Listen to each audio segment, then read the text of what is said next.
Alright, so find myself here again. Guess I should find all the self-promo channels and spam them. Not like anyone would really care. The health. This was something I probably should have looked into beforehand.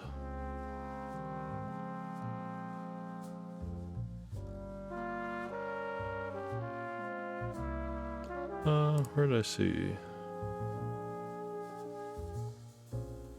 Self-assigned roles, that's not it. Timeline status. Stream self-promos. Eh.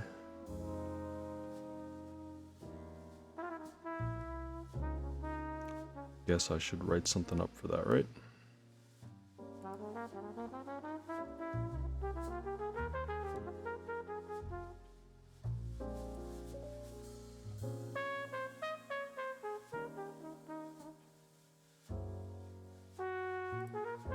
What is my channel? Twitch.tv/reverb. Oh god, that's gonna be terrible reverb. Let's not do that.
No clue. Don't even know. Anyways.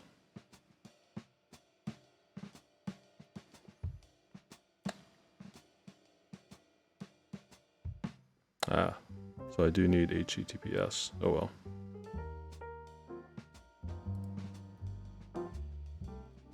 Give up on that for tonight. Whatever. Anyways, I just need to get moving on this. I have the other half of these switches that I need to lube and film, so let's get to it.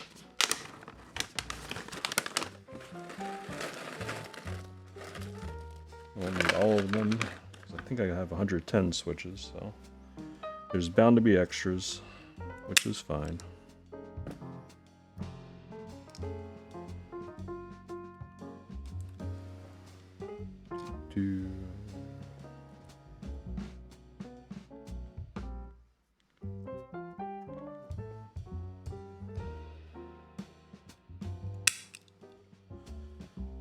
Alright.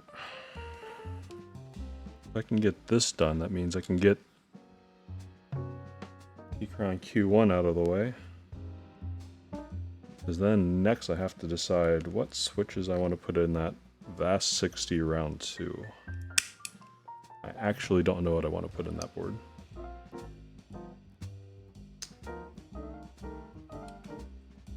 We'll have to decide later.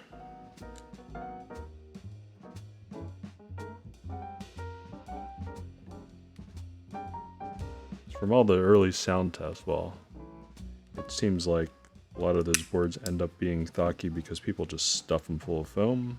I don't know how I'm going to do with mine.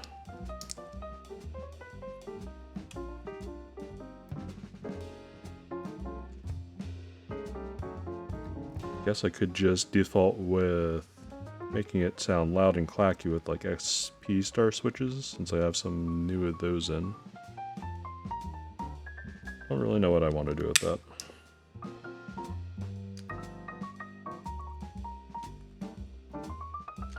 suppose I can decide later, though. One build at a time.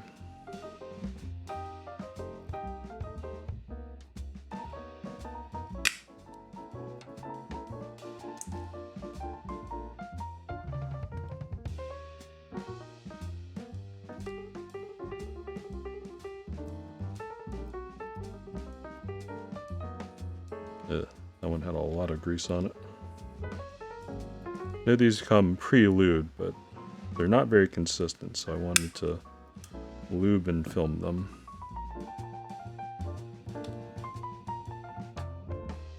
I find myself still lubing and filming switches even if they don't necessarily need film.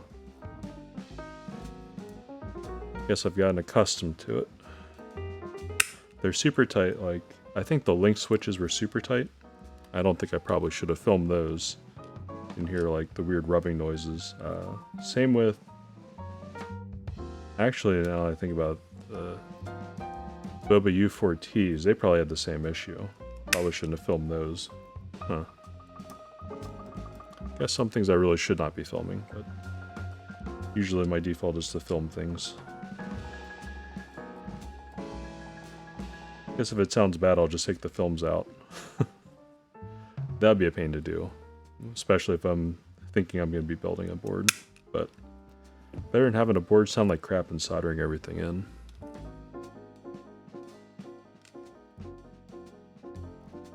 Eh.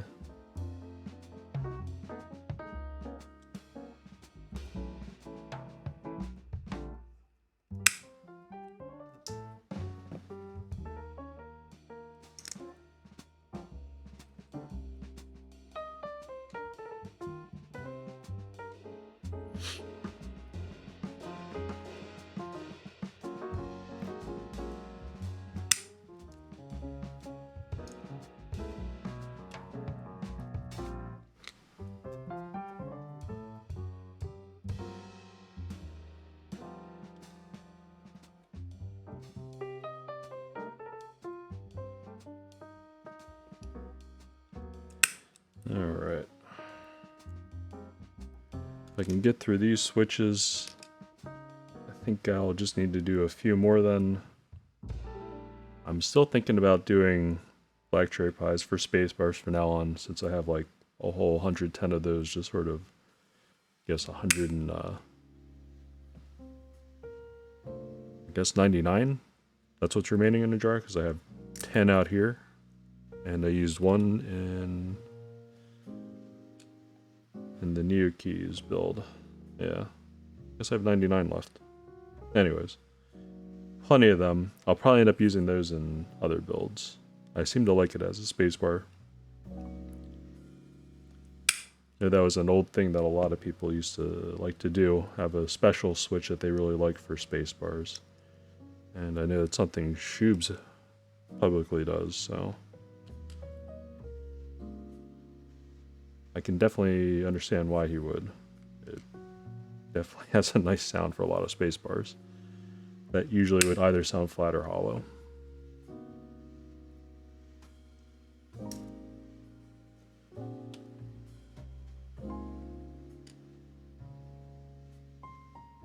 Oh yeah, I guess I have that TM680 as well, just sitting around. I'll have to get around to. But I wanted to do KS9s or KS11s for those, whatever I have. Make a super budget build. That might actually be pretty fun to do, though. And I'm looking forward to sending that to one of my friends that might need a keyboard or might not. Not really to get him in the hobby, but, you know, to give him a nice keyboard. Or at least a budget one that's decent. So in the end, I'm kind of curious what people would think about, you know, even the most budget options compared to consumer stuff. If someone would actually care, or if they'd even know, or, you know, there's people in the hobby, I know they would turn their nose up to a lot of cheaper boards, but that is a $50 AliExpress board. I think I saw it as low as like $20 on some sort of weird fire sale. As we get closer to 11/11 and Asia has more sales, That'll probably be something that will be super cheap. But shipping will probably just be a nightmare.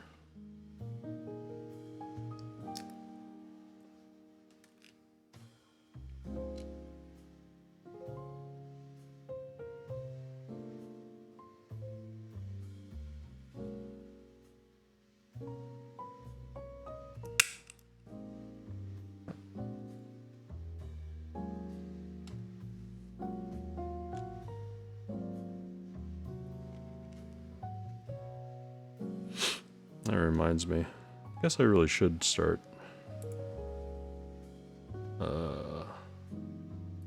Who else has?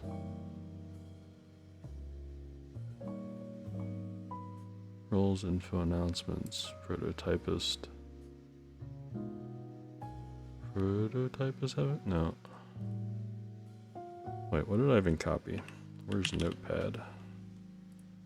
Notepad, what did I copy?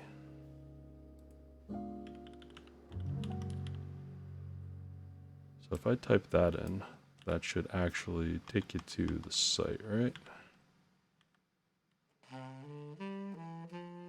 Okay, that does. Get out of that before I hear reverb going on.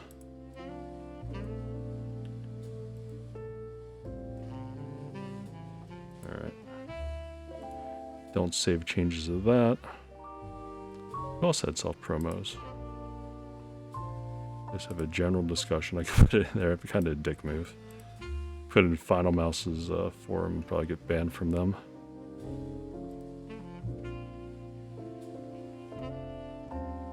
I don't think KBD fans would have that, would they? So with the town squares.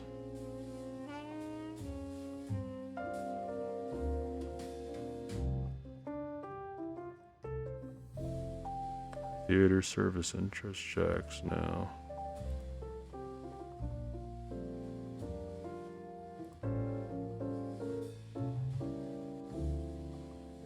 I don't think these... Did they have one too? No?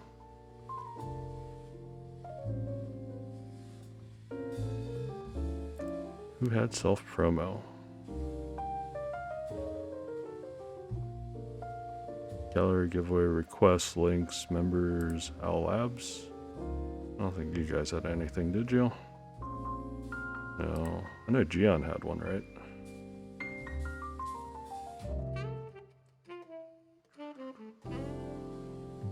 Self-promo.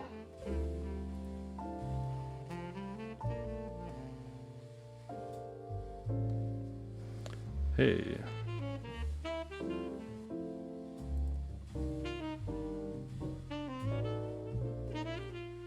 Did Monarchy have one? I don't think they did.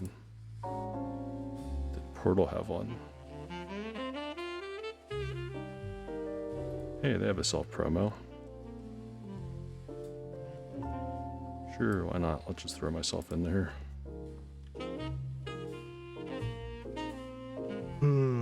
I don't really know if anyone actually pays attention to half the stuff. That's fine if they don't. Because I know I wouldn't usually. I would just go to whatever Discord conversation that I was taking part in last time, and that would just sort of be it. Anyways, back to what I was doing. Open up switches, yeah.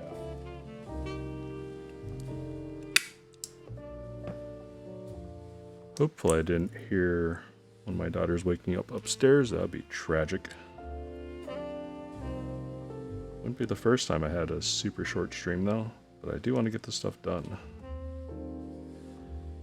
Hui.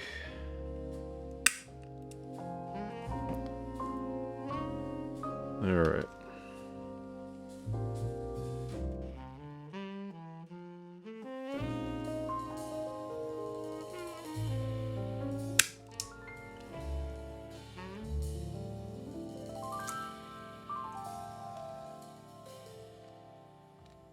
Okay.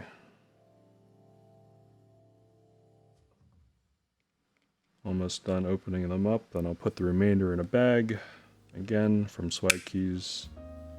Then we'll get to the actual meat and potatoes of the hilarious fun that is lubing and filming switches.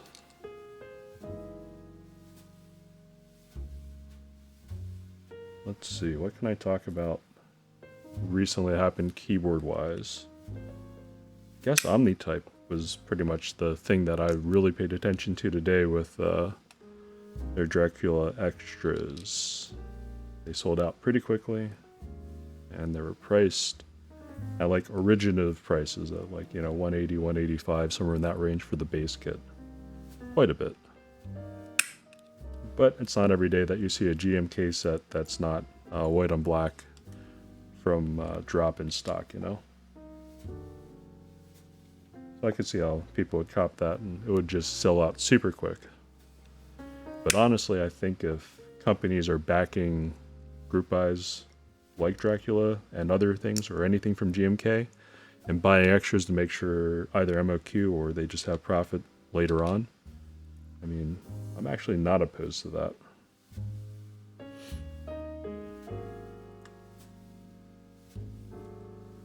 Because the other alternative would be that, you know, some of the stuff kits wouldn't be made or it would be even rarer.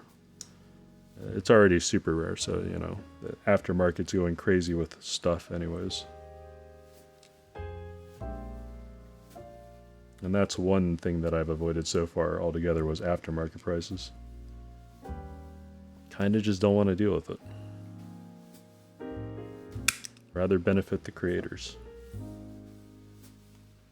Which sort of got me going on the next topic, I guess, of, IP and piracy of sets and designs. It was in the Keeps for All Discord. There were some conversations that people were having, basically, you know, going back and forth about how they really didn't care for companies charging whatever they're charging and doing their thing for GMK sets. Some people were questioning whether their prices were good or not, and other people were questioning, you know, why altogether. And some other people were just saying casually that, you know, they didn't think people should care and they would buy whatever the cheapest thing was. Yeah, definitely don't support theft of people's intellectual property when it comes to designs. And companies that don't respect that, I really think should not be supported by actual enthusiasts in the community. Because I think, again, people that are buying that, you know, usually are not in tune with the community or who actually profits from the designs of that stuff. I think there are brands that are cheaper that are still above board as far as, you know, being able to support them or having IP that's in the public space, so you're not like infringing on someone's or designer's ability to earn. But yeah, that was one of those weird things that caught my attention on the Keeps for All forum, mainly because it happened in the Freebird TKL posts. So I was kind of confused why someone was talking about keycap sets and GMK sets in there, unless they were trying to plan something out. It just seemed kind of weird, you know. Anyways, is what it is.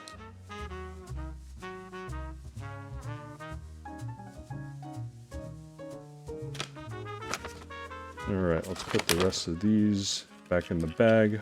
I'll have to think about doing something with extra switches later. Because usually I buy 110 switches at a time, just to make sure I have enough in case I want to do a full-size board or whatever. And it's one of those things where, I don't know, I always will have extra switches of just a random quantity. Too little to make do with on partial build of a board, but too many just to, I guess, forget about. So I guess it incentivizes me to buy more in the long run.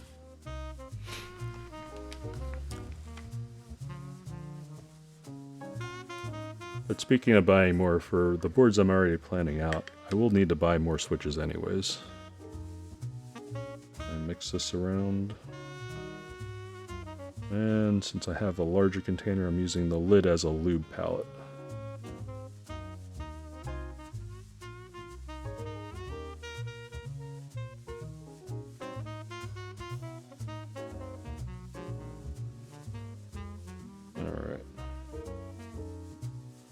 Ew, I got some on the middle part of the brush.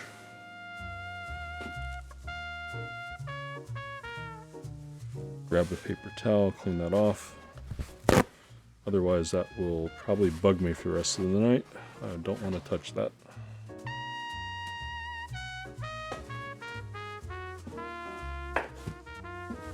Alright.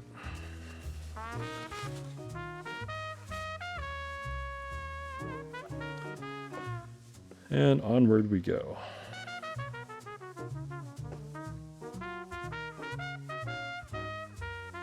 So I guess the main reason why I'm trying to get through with the Keychron Q1 build, because I actually want to get to the VAST 60 R2 build, because I actually jumped on the 15 extras that are posted and bought one of them. Kind of curious to see what that board's about. Krytox did a build, and I watched his YouTube video on it. Seems kind of interesting. He filled it with paper towels and foam, it sounds like, so to make it thock, I guess. I'll probably end up doing something opposite to that. I don't mind thock, but I kind of don't want to. I don't know. I'll have to see. I'm guessing if anything, I'll probably end up... Yeah, I'll probably end up actually going with the clack gear switch, now I'm thinking about it. I did pick up some more SP star switches, and I do like those switches quite a bit. And the Polaris gray ones are hopefully clacky, as I recall. So whenever I pull out my Song 60, that thing, I like how that sounds with the clack and the pops.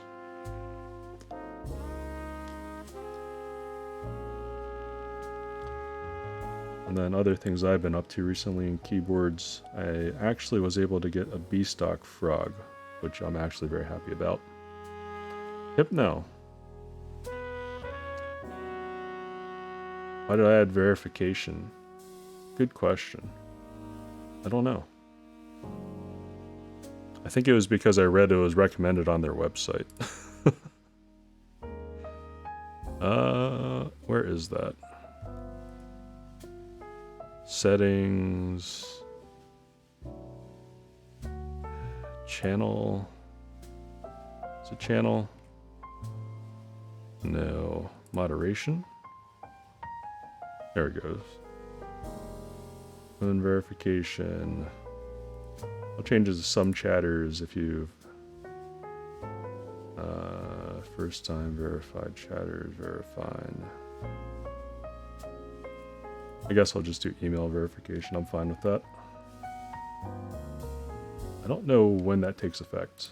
Hopefully soon.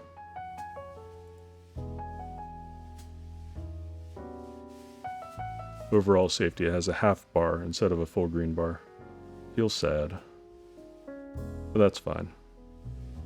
I kinda care, kinda don't care. Kind of okay with it just sort of being like that. You're free, Pog. Nice. Yeah, I didn't mean to block you out. Sorry about that. I was just going through the recommendations for Twitch. I'm just like, oh, sure, why not? Good evening. How are you?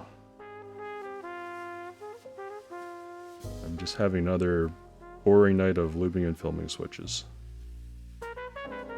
Want to get through a Keychron Q1 build. Really, it's just to compare against the GMMK Pro that I have. Although that, I'll probably end up having to redo the switches, because I think the link switches are a little bit too tight. HK finally... PO box for 14 days? What? Wow. So I know my stuff was like tied up in Chinese customs coming out of Hong Kong for a while too. But then when it showed up, I mean, it just started flying. That's good. Always good to get your stuff. What did you order, if you don't mind me asking? Wasn't in customs, was just stuck in Hong Kong. They forgot to ship it? What? Oh, that's sad. That's brutal. Everything? Wow. Hopefully they give you like a coupon code for the next time you buy there. Free shipping. So you can't complain because it's free. New brushes oil? Oh, okay. Man, that's brutal. Well, hopefully everything comes and it's in good working shape and order. Your friend got you everything? Nice.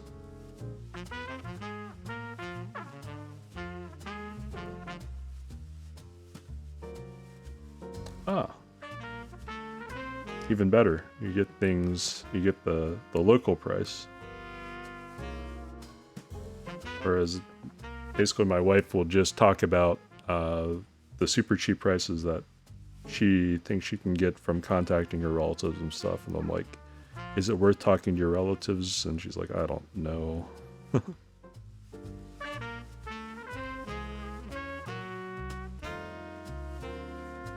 That's cool. Hopefully everything comes and you'll be able to build your board finally. You have to put it up on a website somewhere so we can hear it too.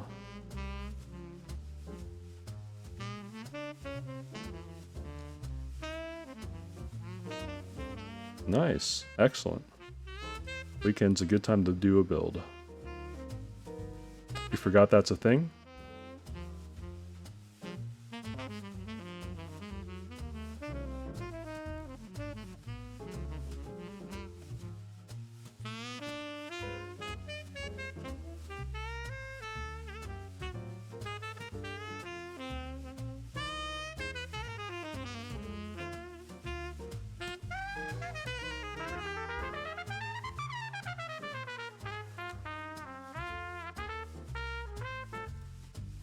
You re-downloaded Tinder. Oh man, I'm glad I don't have to do that nonsense anymore.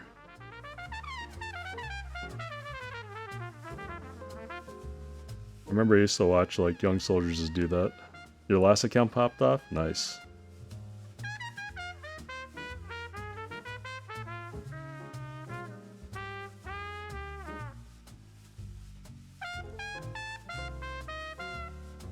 $800 likes? Not bad at all.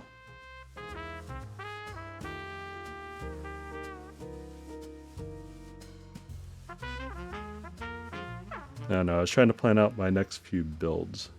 Sad part is you barely had anyone interested in barely had any interest in any of the girls. At least you have a demographic out there though. It's all good, you'll eventually find someone that you really like and likes you. Plenty of people out there.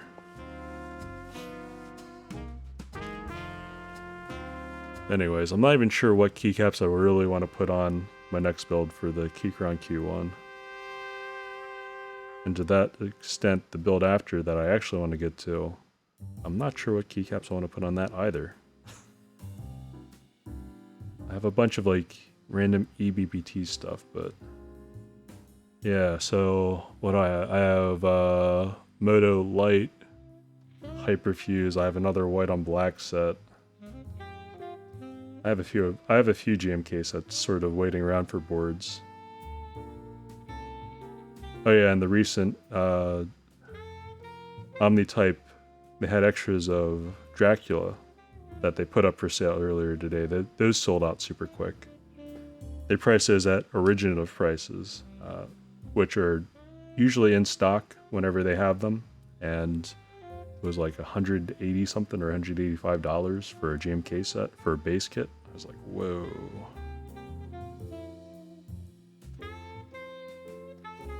Yeah, I got one set. You're only allowed to get one set. So I did want that. I have a particular build in mind. I managed to snag a B-stock frog from the last sale. But I don't have a PCB for it because the PCB shortage is terrible. But anyways, that's what I want to put Dracula on. Thank you, thank you. Although now I think I'm probably done buying boards for a little bit, because whenever that comes in, I should have enough boards to keep me busy for quite a while. I got it with the black, because I wanted the black with the black weight. So as soon as I saw they're actually doing that run early, I'm like, okay, I thought that would be a November drop, but instead they had a few of the units this time around. I'm not really done buying boards, because like between group buys and everything, I have quite a few boards coming in over the next year or so. So whatever things come in, I'll just sort of build things with whatever I'm accumulating in my basement. Eventually I'll probably have to figure out a way to hide them with friends and things like that, so my wife doesn't kill me with flooding the boards in the basement. But it's a thing.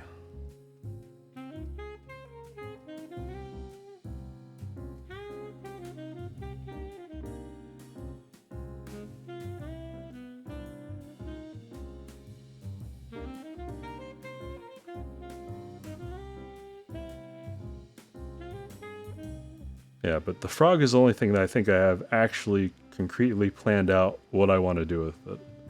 Because I've narrowed down that I would like to get a Frankenswitch going for that. In this case, I'm looking at probably doing... Let me think here. I'd probably do Cherry Mix Blacks, Frankenswitch with Kale Black stems, because they're longer pulled stems. I do like long pull switches. And I do like black cherry pies, but I don't want to build more of those because it's kind of pricey to Frankenswitch those. Especially since they're not always in stock everywhere for all the parts that you need. Or sometimes they can be hard to find. I guess they're usually in stock, but usually I have to search other places and pay shipping, you know?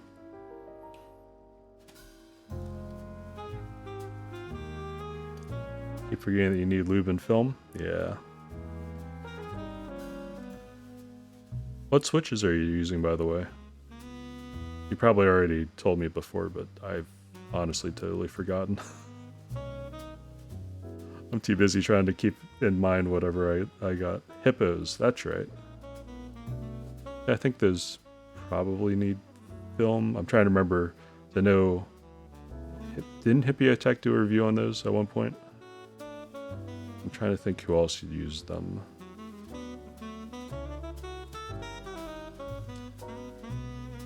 Oh, I think the Thurman Goat had an article about hippos or some of the animal switches from Kinetic. I think he said they do benefit from having films. That should be pretty good though. Or at least they're very fun switches.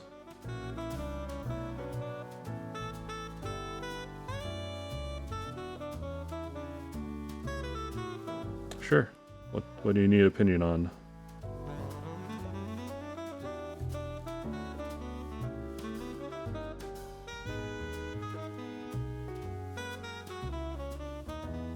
Yes, you had mentioned tattoos before.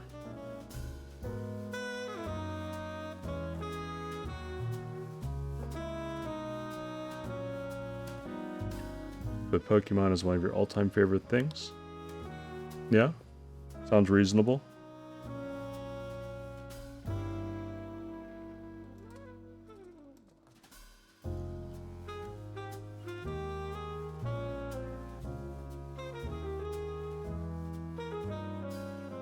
Considering a Pokemon piece on my leg, but people are going to say I'll regret it. I'm 45. Will you though? I mean, so if you get a tattoo and it's in the moment and it's something that you like and is part of your history, it eventually just becomes like a story, you know? Weird positions, people normally don't get in the way of my decisions.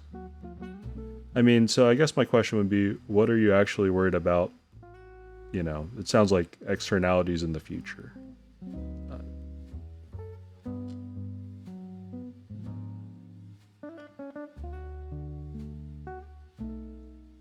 I mean, if you're worried about getting a job in a certain area, I mean, how often is your calf going to be exposed if you want it there? I mean, that's really the way I'd look at it. And then even then, you know, it's a part of your character and a part of who you are. In a few years it'll be covered. Yeah. I mean, so of my friends that have tattoos, people are usually more interested in talking to them, but you know, we're talking typical people in America. Yeah, my friends don't really smoke or drink that much either. It's just something that they grew up with their parents having tattoos, and they're just like, yeah, they got into the culture too. Yeah, I don't know.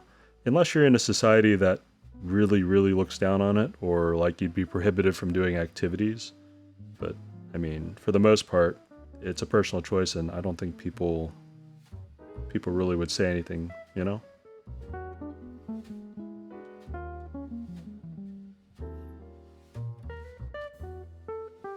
Parents don't have any of them as well.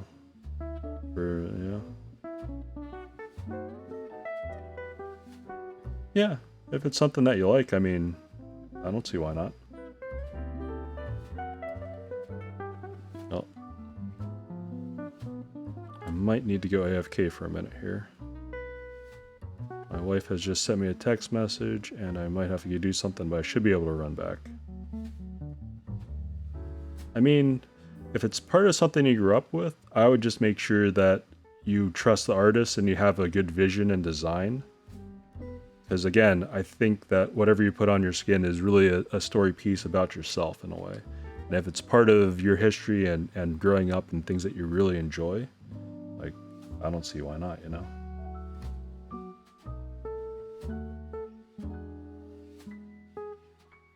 Yeah. If you talk to anybody, I mean, you know, especially a tattoo artist, it's a very personal thing, and a lot of them understand it's a big commitment, especially if you don't have any tattoos and you're coming in for your first one. A lot of those guys will, and gals will talk you through the process and sort of what to know and expect, so. I don't have a Discord, unfortunately. Or I guess I should say fortunately, because I don't think I'd moderate it, if I'm being perfectly honest.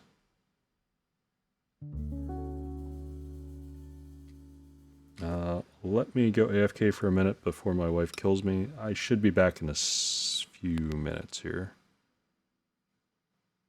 I have a splash screen for that, but I'll just be back in a few minutes. I just need to grab something real quick.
Okay, I'm back. Apologies about that. I had to run around real quick before my wife killed me. Don't save that. Turn that screen off and we're back to normal. Sort of.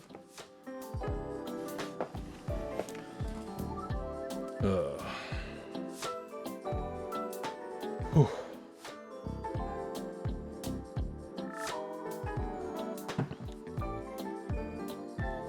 Kids, unpredictable.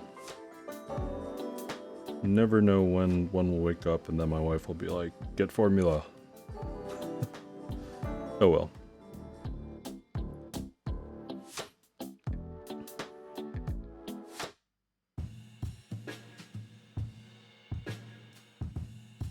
Yeah, but as far as the Discord, I personally don't have a Discord.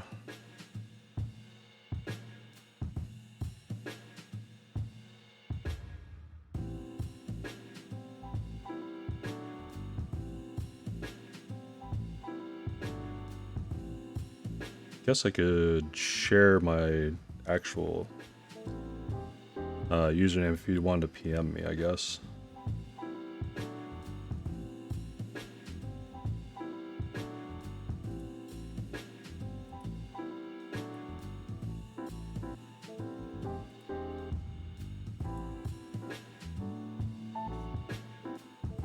What is my ID on this anyways? It's...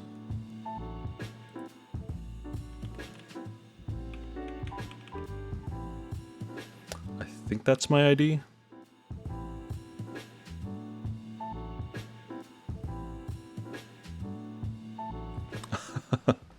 I'm good. Honestly, if anything went wrong, I'd just block or change my IDs and stuff. Although, I have pretty thick skin. I grew up on the internet. Didn't work? What is my ID then? Stand by.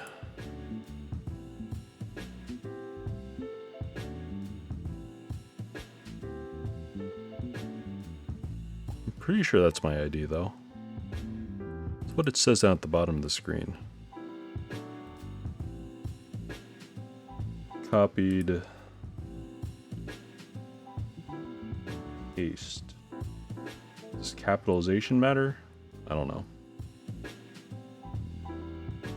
That's why capitalization does matter. I am so boomer, I don't even know these things. I'm sorry, dude. Did I lube the switch? This already looks lubed. Sure.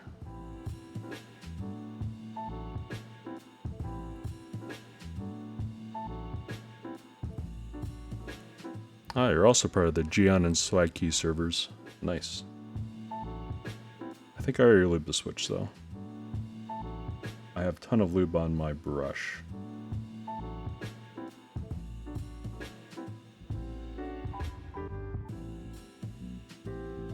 One sec, let me...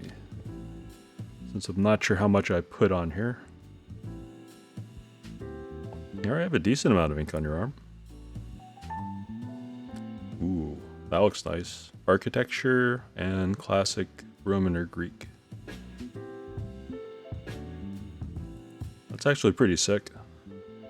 You just gonna do a monochrome or are you gonna get any color? Greek art? One more? Okay.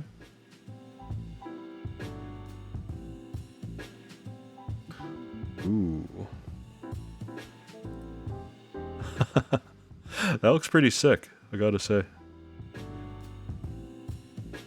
Then you're gonna juxtapose it with a little bit of, I guess, your favorite Pokemon and color on your leg. Yeah. Yeah, I was gonna say, that's some really detailed ink. Usually when I think of ink, it's usually, well, a little bit more stylized. That's actually really realistic and cool looking. Made mistakes when you're 18? I think everyone makes mistakes when they're 18, man. Don't feel bad.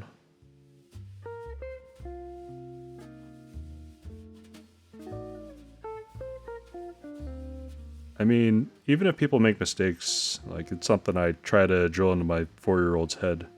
You know, you make mistakes, you just learn from it. You gotta keep moving on. Same guy that did this art? That'd be pretty crazy for a Pokemon. Cause ooh,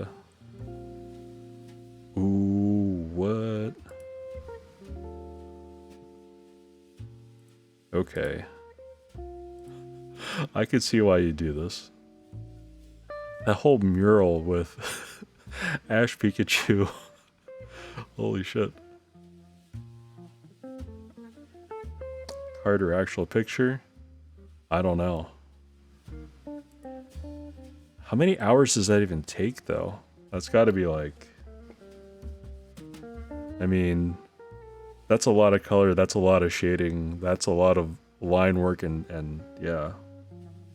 That's commitment for a few days of time, and then you'd have to go back in for the different colors and stuff too, like 9 hours each sitting. Yeah, I could imagine that. Holy shit, man. You want the Snorlax?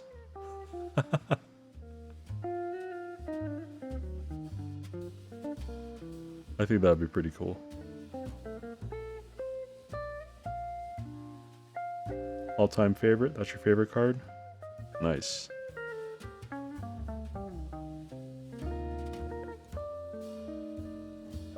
I tried to get my daughter to watch the latest revision of Pokemon. And of course, she's only 4, so she doesn't quite get it. And, you know, Snorlax in one of the episodes, I was like trying to explain to her the various different lore of the Pokemon and stuff, and she probably just got that as excited to watch it. She just didn't quite understand. Someday she will.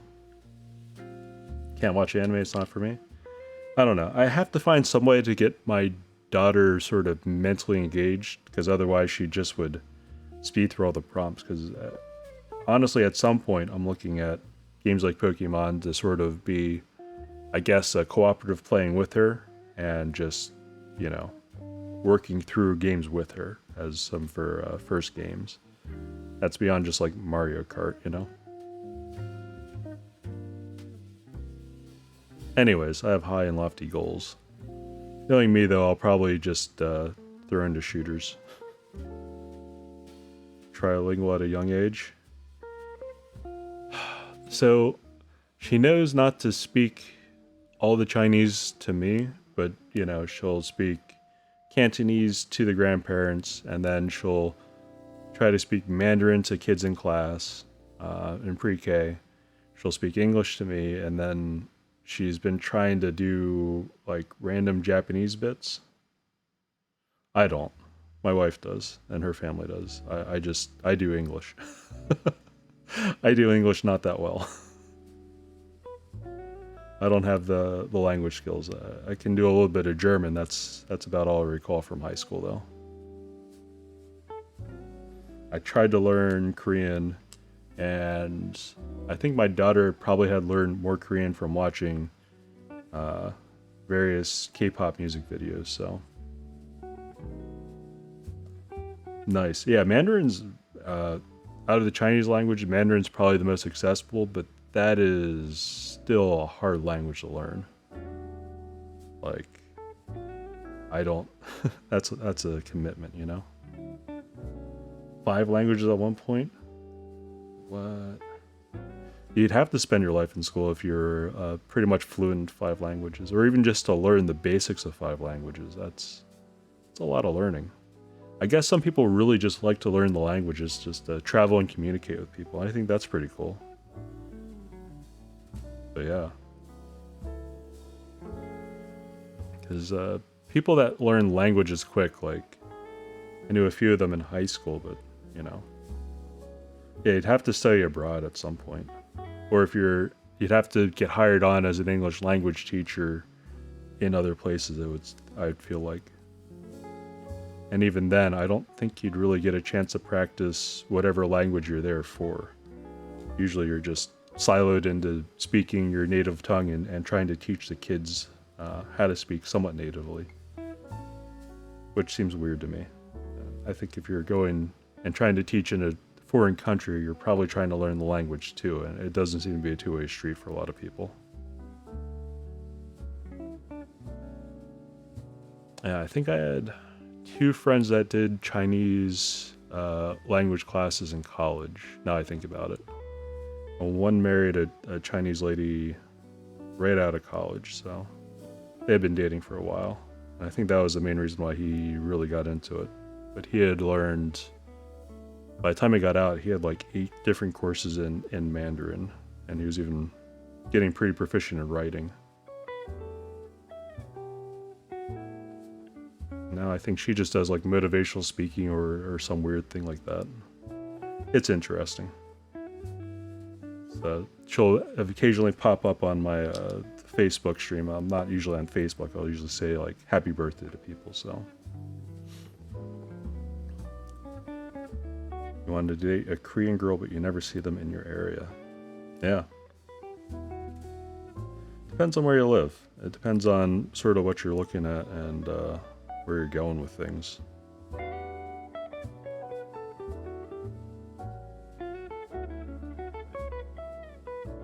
Back when I was dating, I, would just look for other fellow East Asians, being me, Asian, just to sort of see who was out there and what people were doing. And also to get good tips on food. Not to be stereotypical, but, foodies and girls were doing food reviews and things like that. And having good opinions on stuff is probably the best way to get hooked up and figure out where to eat. Sure.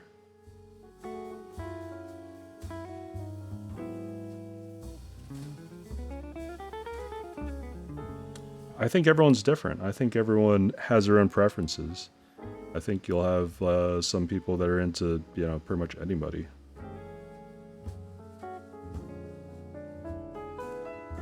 For me, it was just one of those things that I threw myself out there for that. But at the same time, like, I met my wife on, what dating site was it? Was it Match? It was one of the big dating websites, but pretty much we just happened to link up and both be into gaming and nerd culture, so. But yeah, I don't know. Because beyond that, I think most of my dates were with usually white women. Yeah, in my case, I guess I have a mental block because I forget what app it was, but it was one of the more popular paid applications for like actual dating, so. And that was mainly just to get my ex-girlfriend on Tinder. Dude, if you can get away with not spending money on stuff like that and just find people that you can connect with on that sort of level, I think that's probably a good option too. But for myself, it was a way to get my mother off my back because she wanted grandkids super bad, so. I'm like, chill, Mom, I need to meet someone first. Now she has grandkids and she's very happy. Until the pandemic hit, and then she's like, I want to visit, but we can't. Well, that used to be the joke I have with my mother. It's like, you want grandkids, give me 9 months.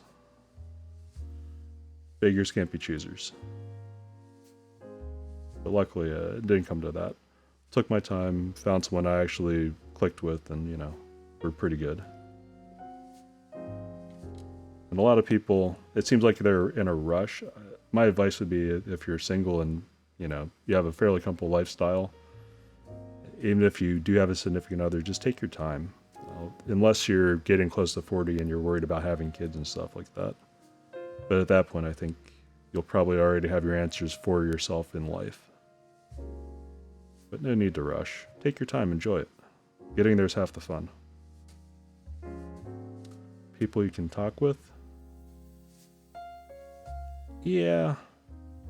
I sort of got the feeling looking at, well, I guess this is going to make me sound super boomer, but like back when I was in the Army, I would see a lot of my younger soldiers do stuff like that.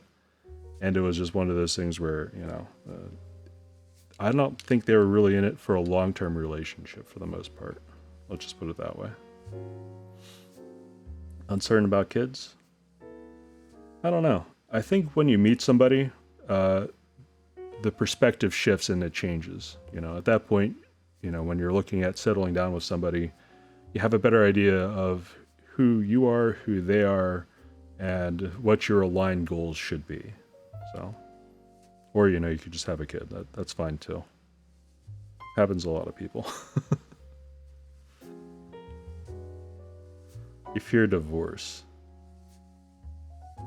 If you come from a household that, you know, has that, or if you've seen other friends, like a lot of my friends had that, it would just be one of those things that to be mindful of and just to really be honest and talk through it with people. It could still worry you, but I mean, if you have a partner that you actually do trust, just have that honest conversation with them as far as laying out your fears, where you come from, and work through it. And sort of ask yourself the leading questions of why are you fearful about it? Really try to figure out what is motivating your fear, if it's something with commitment or if you're worried about just being left alone. I don't think prenups are necessarily bad to talk about. Because when you look at marriage in the very Americanized, you know, 21st century way, it is just a social contract that you're doing. At the end of the day, that's the way the state views it, at least. So, a lot of people have other ideas as far as what they think marriage is and ascribe it to, and that's fine. But you know, at the end of the day, it is a contract you're signing that's held by the state in many ways, with a marriage certificate and paperwork. And again, I think it depends on your partner too. If the partner is willing to talk about it, if they're pragmatic, I guess that's the charitable term that I'll use. If they're pragmatic as far as also being concerned about their future or prospects, I don't think it's a bad thing to at least discuss or be open about discussing. But it all depends. It really depends on personalities and people. And that's something that, you know, earlier in my life, I would find myself trying to have conversations before they even happened. And I really needed to stop doing that. And it was when I met and dated my wife back before, you know, I really even knew her. It was one of those things where I just sort of had given up on preconceived notions and ideas in my own head and just sort of went with the flow and just went to have fun and see where things went. Because, you know, it sort of is what it is in the end. Because it's all down to conversation and if you can really connect with people. And just having the honest connection, I think, is it's worth a lot more than what a lot of people will give it credit for. But that's probably just me being old and sentimental.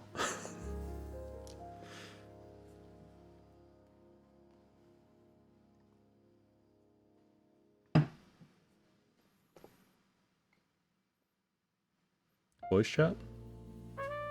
Yeah, I don't know. I'd be down to talk. At some point, if we're ever playing like video games or something, I'll probably end up streaming some video games, and after that I'll probably go offline before I rage, or if my friends rage and I just quit for the night. Name the game. I don't know. I think most of my friends still probably play Overwatch, and they'll probably come back for Overwatch 2 just to bash on it. They'll realize that they're terrible and they'll go back to whatever modern warfare game that they're playing. I'm not even sure what the recent one is, if I'm being perfectly honest. Although, part of me wants to try to get into Valorant again. And then, I guess part of me also is like, should I get back into Counter-Strike? So I was into first-person shooters for quite a while. Let's run it? Yeah, maybe sometime. But first, I really do need... Well, I don't need to. I really want to finish the next few builds so I can just get them out of my head. I still don't know what keycap set I want to put on the Keychron.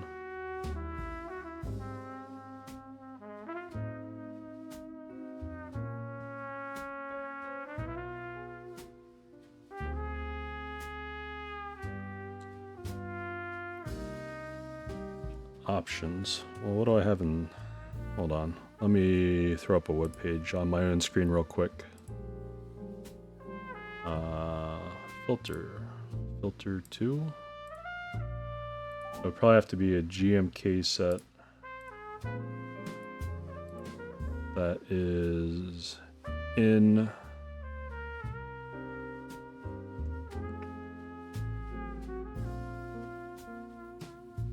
Well, that didn't do what I wanted to do. So, GMK set that is in.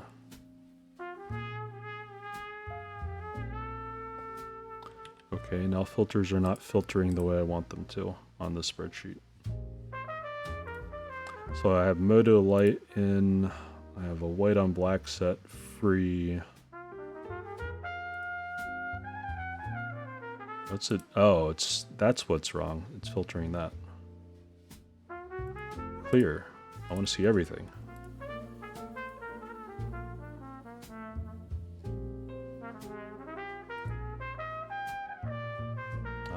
Okay, select all. Okay. That looks better. Okay, so GMK sets, sorry, that I have in right now. My pulsar in use, my laser cyberdeck are in use. That's not GMK, that's EBPT. Let's put that over there. Moto Light, black on white set in use. Synthwave, I think that's in use. Smealet, that's in use. I have a Hyperfused Origins, and I have a white on black set. And the Dracula set that I just acquired recently, I want to put that on the Frog, I think. I guess I have EBPT, I could do that too. What EBPT sets do I have? The Chinese set my wife is using, black on white set. I have two of those. One of them's in use, I could use a black on white set. A white on gray. I have ABS, EBPT, Yolch, and Dolch. I might choose one of those actually.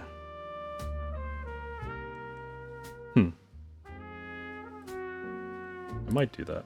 Might be a Yolch or a Dolch set. I guess I'll take a look at the Q1's color. Makes sense to me. Alright, I feel like I'm being slow tonight. I need to speed up, or else I'll be doing this all night.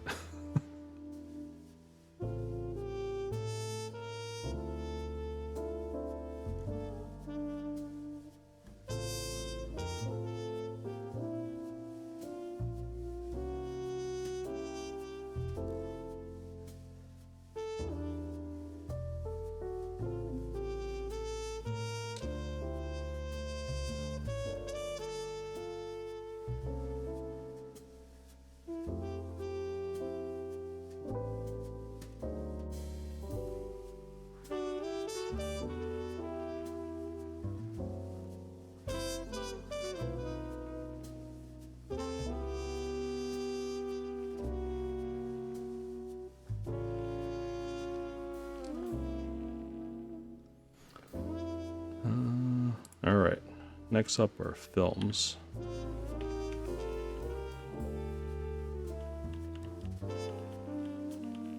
I think I see Enamashiki as moderating. Hello. Yeah, let me pull it out actually.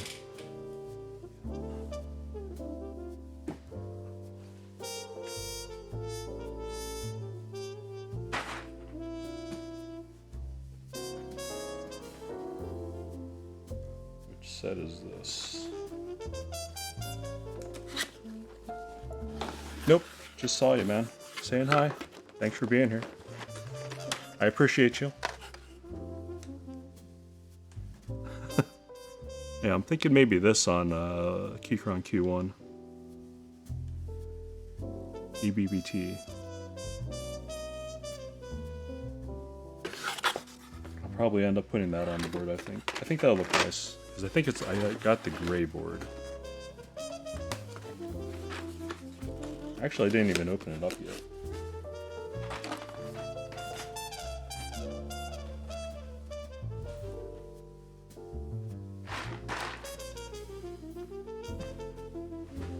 Throw those back into the drawer they came from. Actually, I didn't even open up my Q1 yet. Does it say on the outside of the box what color this is? It's probably this gray. I think I got mine in gray. So, I don't know. I might go with a louder set though. I'll have to see. But I did get a bare bones kit. I will just be putting in lavender switches.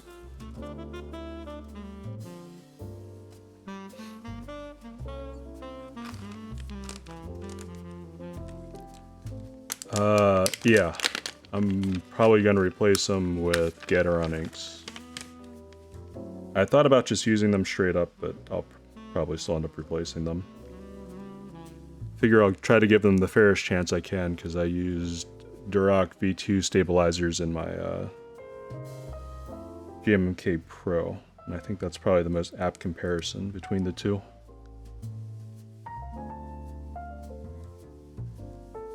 So I do want it to be as close as possible with them. Yeah. So I was watching Luxeltoz's stream of it and review of it, and I probably will do tape and polyfill. Because I know straight up it seems to sound hollow. Everyone seems to say that, so I'm fine with adding a little bit of foam, but I don't want to stiffen it too much with too much material.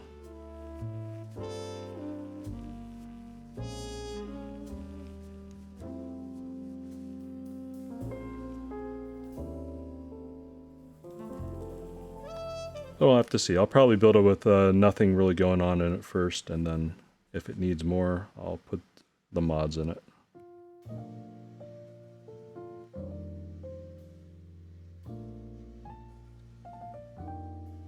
I don't know. If I get done with this stuff tonight, I might actually end up doing it tomorrow night.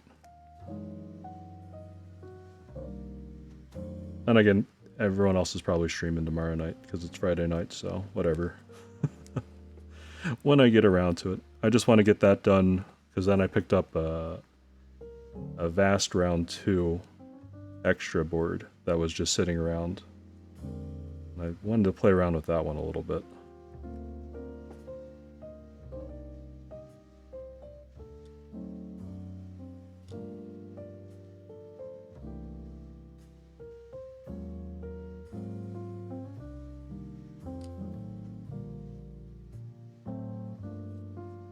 Ah, thank you.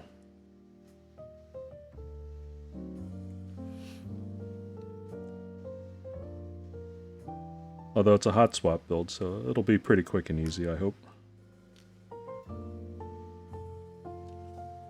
If it's difficult, that means I probably just bent a bunch of pins trying to put switches in.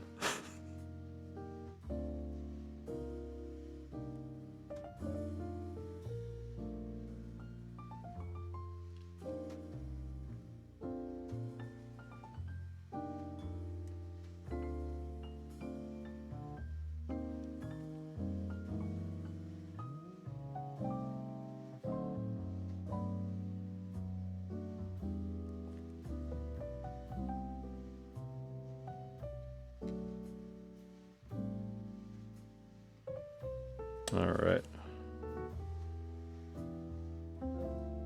Yeah, because after I'm done with that and the Vast 60 board, I'll probably break out the super budget board that I want to build. So I did pick up, and it finally arrived after almost 2 months in I guess, shipping limbo, a TM680 board. I think that might be a good first board for one of my friends, actually. Recently just had a kid. Will probably end up wanting to work from home quite a bit. And I know he won't accept an expensive keyboard from me, so at least I can give him something, you know? Yeah, I just wanted to also see what we can do for affordable boards, because honestly, if he likes that board, that's something I could build up, you know, fairly inexpensively for friends. And then after that, the next thing I have to think about is how to get a H88 PCB for a frog, since I did win a Black Beast stock unit. See how that goes. I think Heine's swamped with requests at the moment for H88 boards. I know Mr. Gian was like furious that nothing is in stock. Frog tomorrow night, probably. Nice. I might delay my build stream then to watch yours, just to make sure I don't mess it up.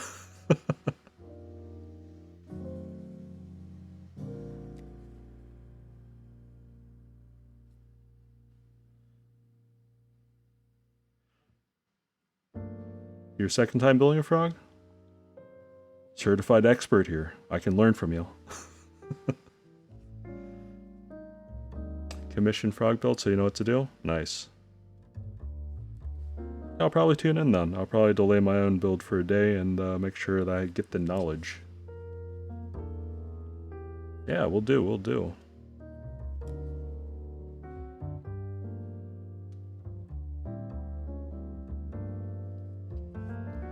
You have a subathon starting tomorrow at 4? Okay. I guess that means I'll just have to have you on at least in the background sometime.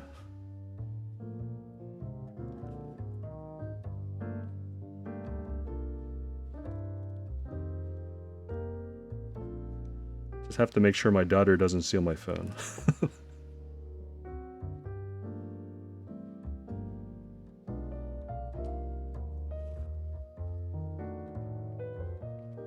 You gonna try to go for 24 hours then? Going for a full 24-hour subathon? Nice. Good luck. 50 items giveaway? Yeah.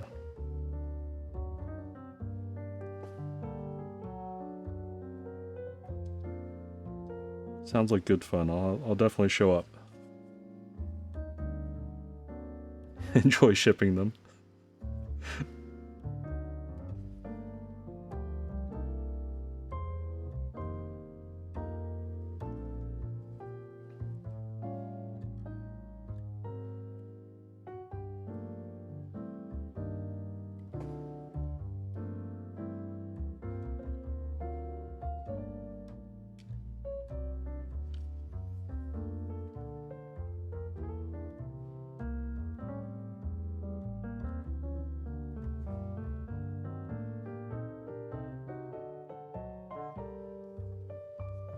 Yeah, at least if you're shipping stuff out, you have some control over it.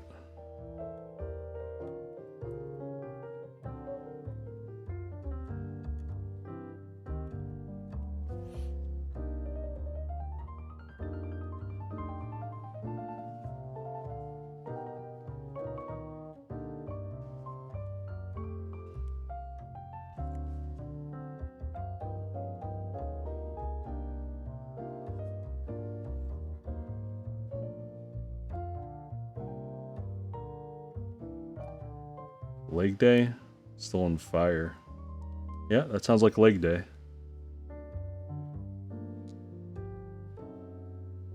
Your entire thigh?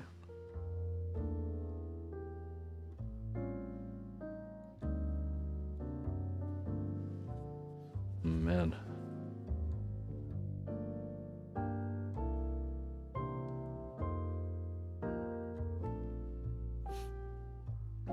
Did the ass machine. I think I know which one you're talking about.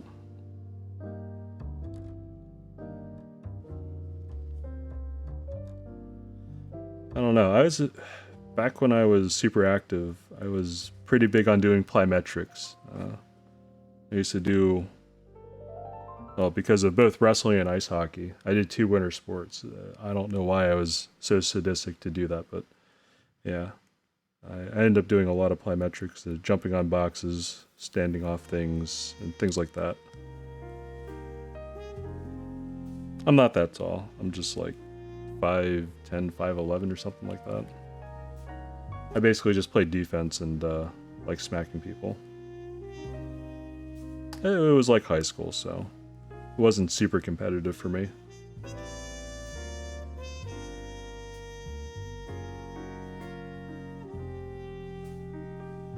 Yeah, I don't know. It's something I got in, I think I was like 7 years old, and I decided to ask my dad to do it, and he's like, sure, because my dad loves sports, so he's like, let's sign you up for a class. Then I just kept playing. Kind of expensive, but I don't think you ever lose the ability to skate. I think once you learn how to skate, you're pretty much good for life, I think.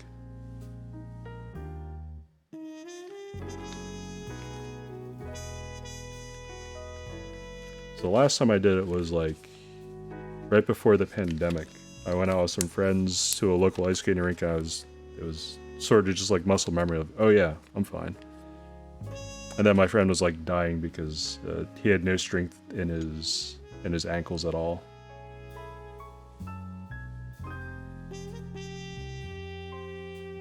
In fact, somewhere in the corner of my basement, I think I still have a box with my old ice skates in them. Some point I'll have to take my wife and daughters ice skating. Nothing against my wife, but she's not the most athletic person, so she'll probably crumple over. And then so my second daughter will have to get bigger before we actually do that, but I think she would probably be okay at it. But my first daughter is a little bit on the clumsy side, so she'll probably just end up crumpling over too.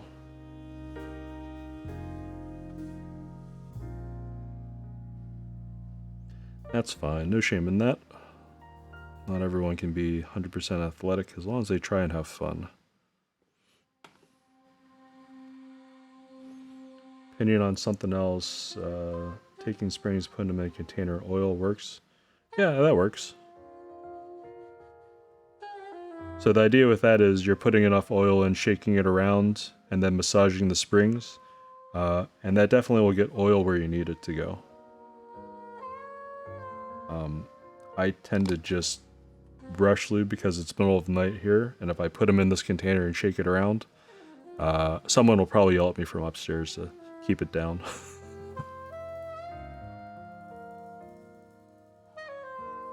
Is oil poisonous? I wouldn't say that the oil's poisonous. I don't think it's quite food grade for GPL 105 and 106. That might be something you might have to Google, but I don't think it is poisonous. At the very least, after you're done, I would, wash your hands and then label the container for only using, keyboard-related stuff.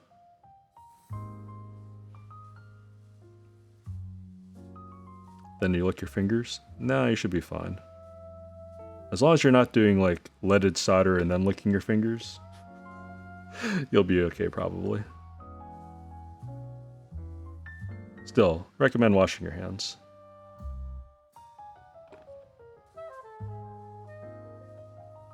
Although, from this whole pandemic thing and having to, like, work in an office, I wash my hands so much that they are definitely getting dry.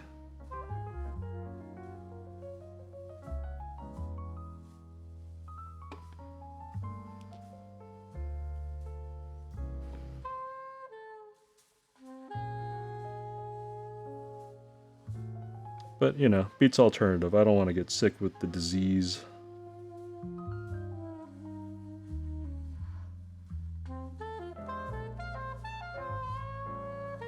Also calluses from lifting? Yeah. I don't have those anymore. My hands are sort of nice and soft.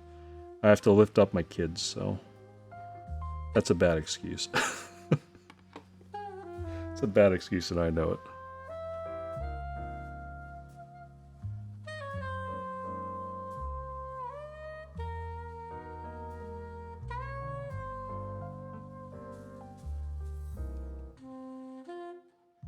At some point, I'll probably end up having to just work out.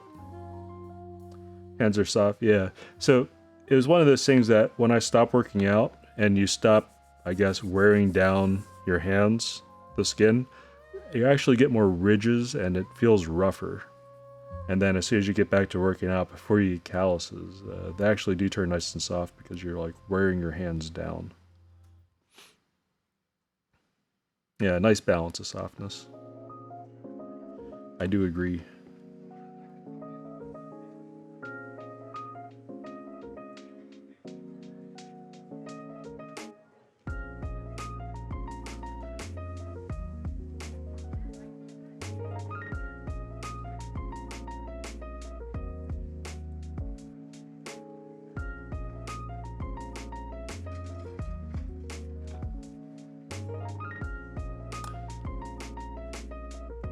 Type way too much to feel bad at this point.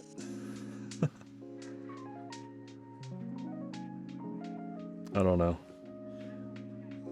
Whenever I start typing in my office, like, you know, taking notes or something when someone's presenting, and then submit whatever, you know, the minutes are for the meeting right afterwards, people usually take it as like a superpower, and I don't even type that fast, I'll be honest. But I watch some people type, and it's literally the meme of someone typing with 2 fingers, pecking and hunting for keys. I'm just like, I don't know. I think there's like a minimum type speed wise that is that initial productivity boost to make it worthwhile to use a keyboard. And some people in my office, I don't know.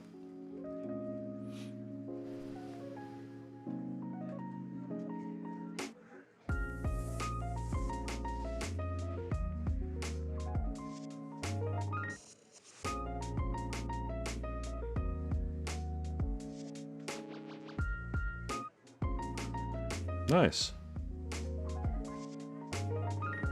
Yeah, I'm pretty much hard stuck right around like the 80s.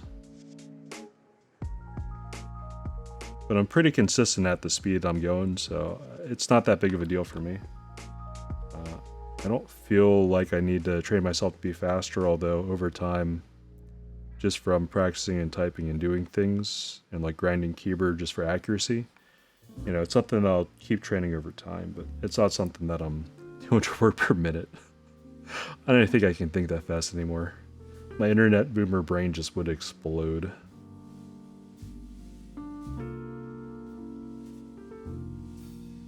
Like, unless it was a technical email that I'm writing at work or something, that would be the only time that I think I could type that fast, because I wouldn't have words otherwise to put in that quickly.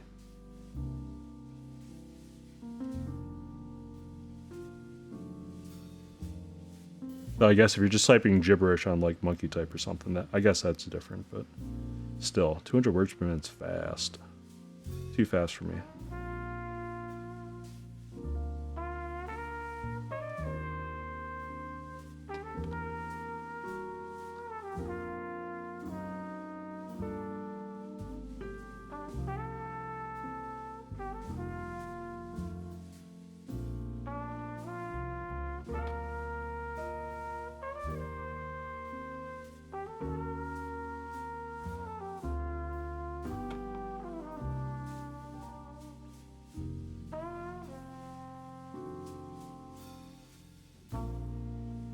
Speaking of typing and typing tests, though, I'll probably end up going on my YouTube channel and re-recording a bunch of typing tests and stuff that I previously had done. I wasn't really happy with the way the noise filter was clipping into some of the sounds. And I have a different mic setup that I do want to try, so...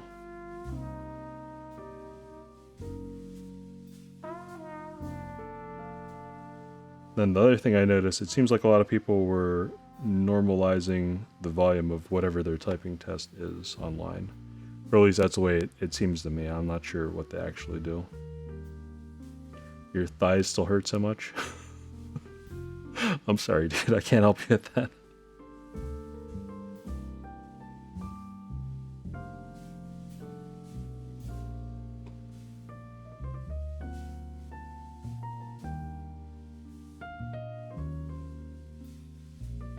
Next leg day is Sunday. Oh, there, you have a few days to recover.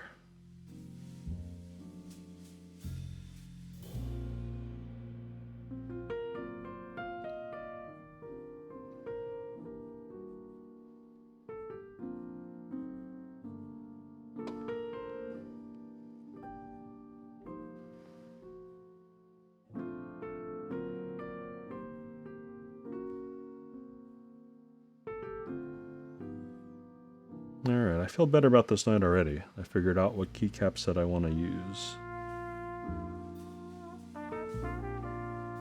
Then actually for the Vast 60 board, I was actually thinking about pulling out a weird set like EBPT Photoshop or something like that.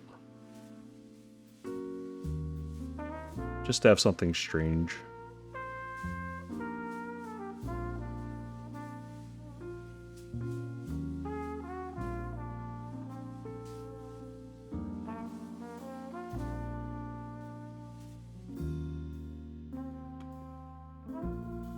And I did buy a super budget set for the super budget thing that I'm building for my friends, so...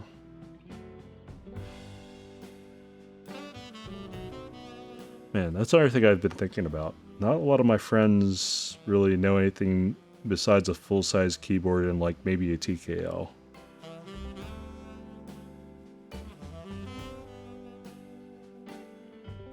I had one friend that apparently had tried 60% and gave up on it. I'm like, why would you give up on 60%? I don't know. Maybe I'll have to send that friend something. Maybe I'll send her actually like a nice 65% so she feels bad and she feels like she has to use it. She'll get used to it.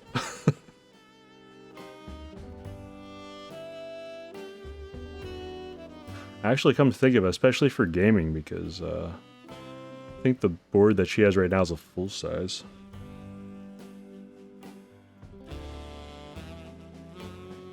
I guess that's crazy to think about too, because a year ago, I mean, I was still using a full-size keyboard as my daily at home and work.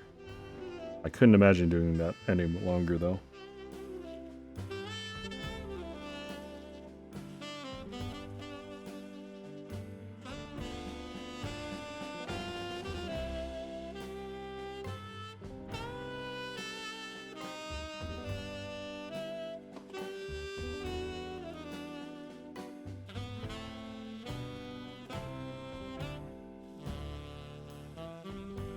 Maybe that's something else I could give to a friend in need of probably a better keyboard.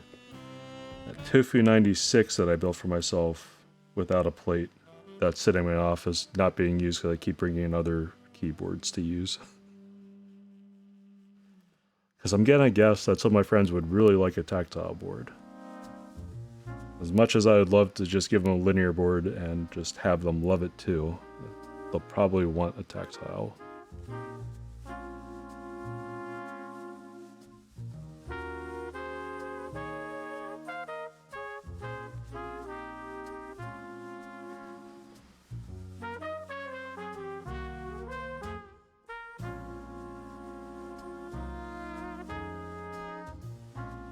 If I do that though, I'll have to still desolder like all the Boba U4T switches because I have films in them and I didn't like how that sounded. They sound crunchy in like a bad way somehow.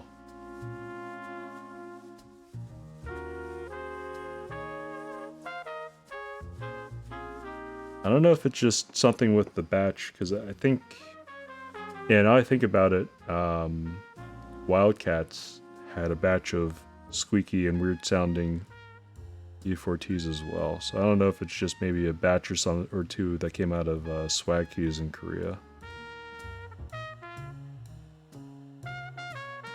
I don't know.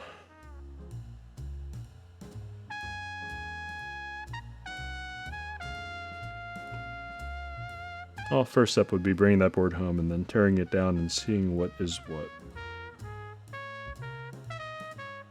Because I could actually see a friend using that ridiculously large size board.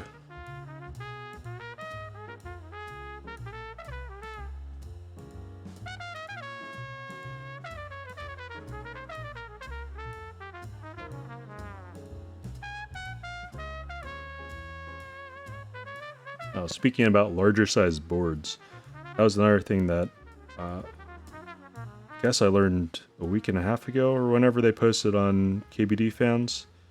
Their Odin board, because I did join the group buy for that, should come sometime towards the end of December.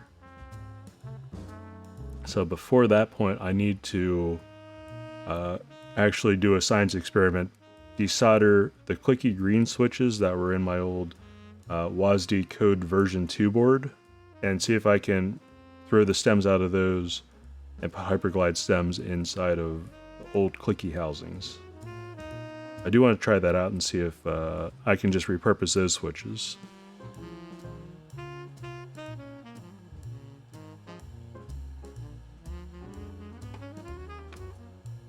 Or at least it seems or sounds like an interesting science experiment in my head. It's probably just going to be me playing with that FR301 for fun though.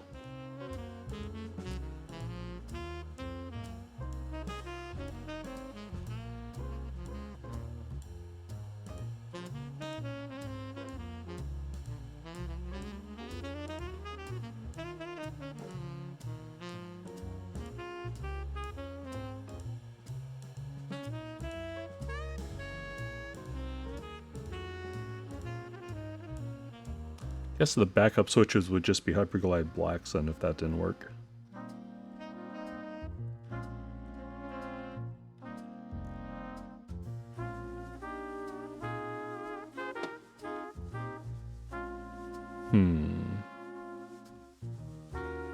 Yeah, that should be fine. Then I guess I'll put like a white on black set or something on that.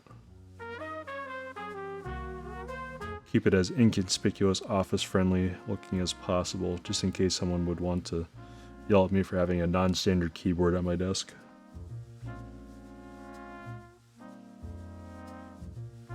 So I keep bringing one in with all the colorful keycap. That's probably a dead giveaway that it's on a stock board.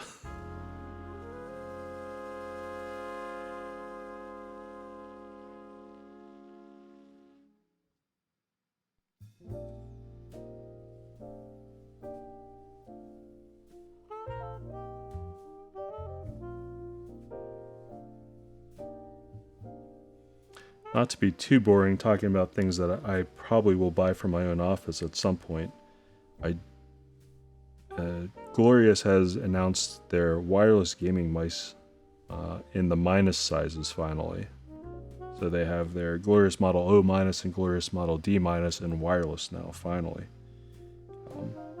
Whenever those go on sale in the next few days, I'll probably end up buying the Model O- for my office in wireless.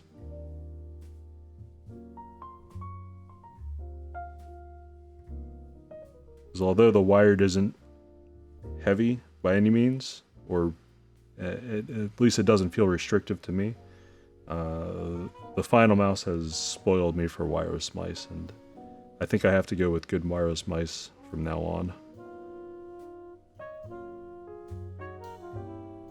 That's like an unthinkable statement from like even a year ago. Thought I'd be tethered to a wire forever, but I guess not.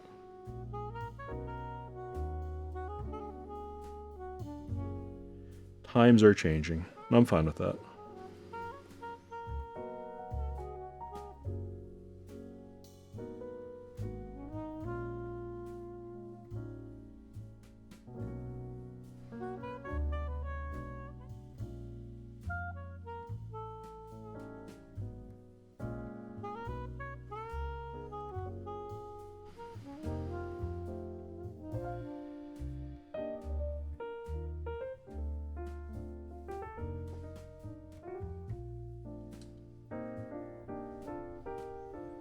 Alright.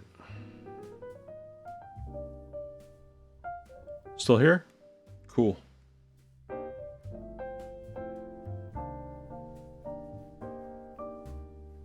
Doing some workout clothes? Okay.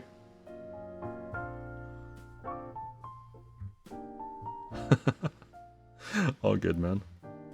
I think I did make a /lurk command. I don't really know what it does other than just says that you're lurking.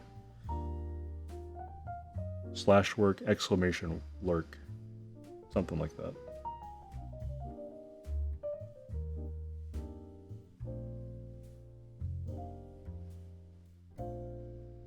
Oh yeah. It just says that. It's not very helpful. I was trying to think of things I can make the bot say that would be somewhat useful. I'm just like, I have no clue.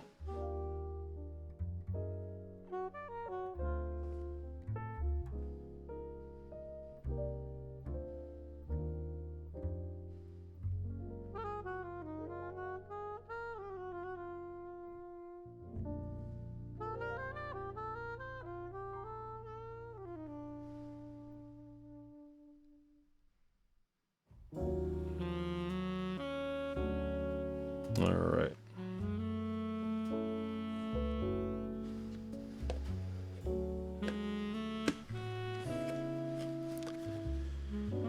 Should be done with that container.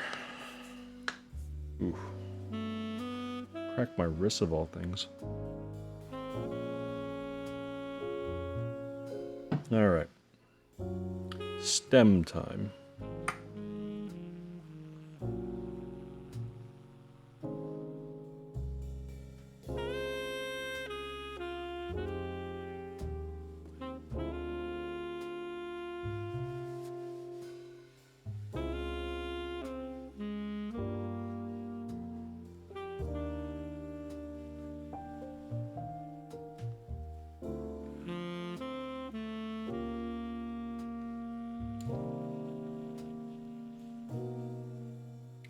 Oh man, another game that I guess I should play sometime. I don't know how you play it on stream.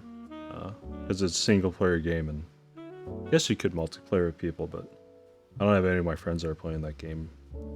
Would be Genshin Impact.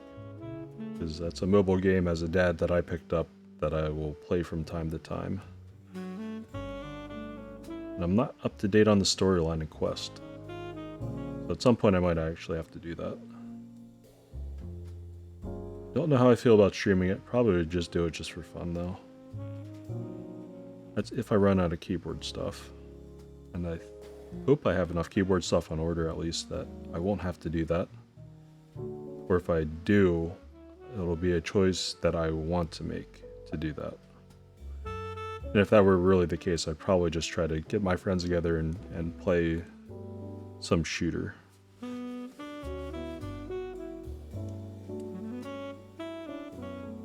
Because before I had my last kid, I was playing Sea of Thieves with a couple of friends pretty regularly, and we were just streaming it for fun. The netcode in that game just seemed a little bit laggy. I don't know. But it was fun just pirating people or trying to kill pirates and things like that.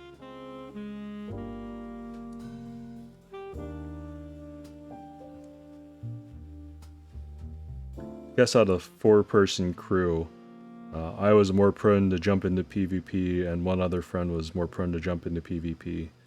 And then the other two that were with us were not about the PvP lifestyle. But as we played more and more, we got better with the cannons. That was kind of fun.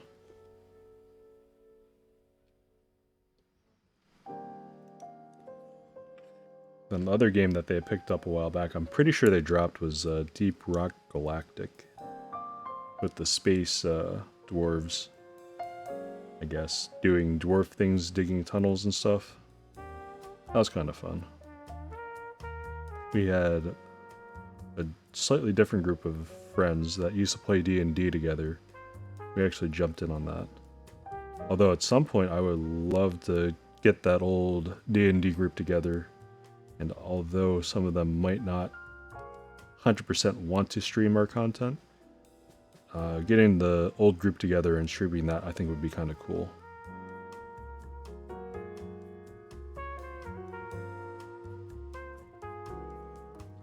But then again, if it's not your D&D group, you have to have people that are actually very entertaining. Although I think we're hilarious. I'm not sure if we actually are hilarious or if that content would even be worth broadcasting, but still, it would be fun.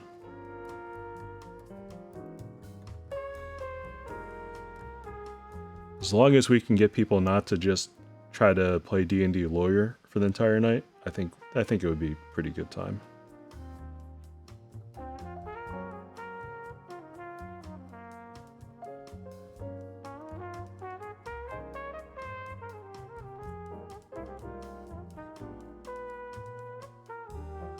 Speaking of D&D and streaming it, that was another thing that came up recently.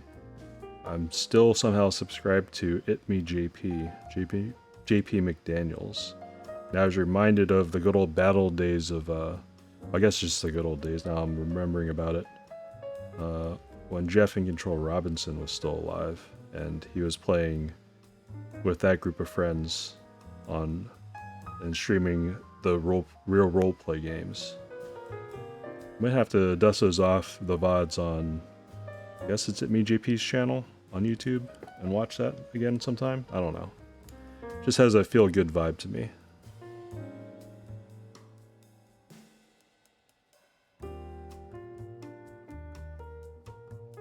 Oh no, this card's expensive. What are you buying? All the exercise clothes?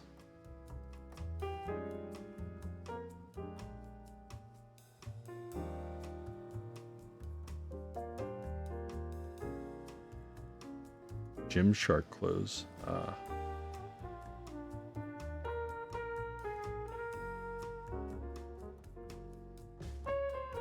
5-end shorts out.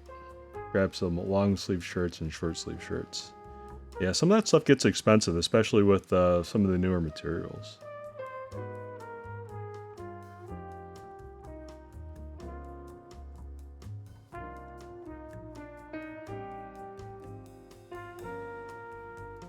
Wear a lot of tank tops, but someday I want to wear things over my other than tanks. Yeah.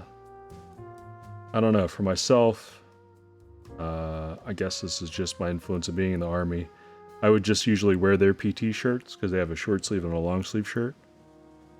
I think in theory we're authorized to wear long pants, but I don't think we were ever actually allowed uniform-wise to wear that. Usually everyone would have you in shorts regardless of what the weather or temperature would be whenever you're outside running. You know, just to make people uncomfortable.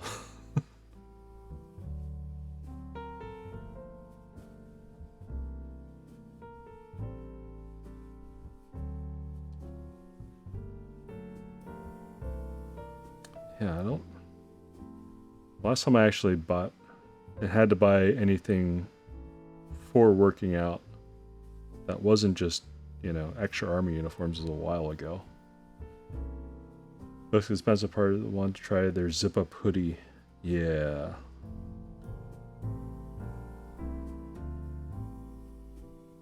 Well, even in the Army, those things were expensive. They had workout jackets. And they had all sorts of reflective stuff on them, on the back and the front. Even though they had the reflective patches on them, you'd still have to wear a PT belt. Between that and troop straps saving lives, I mean, you know, that was just the joke, I guess. But yeah, some people would quote-unquote lose theirs and figure out real quick that they cost quite a bit.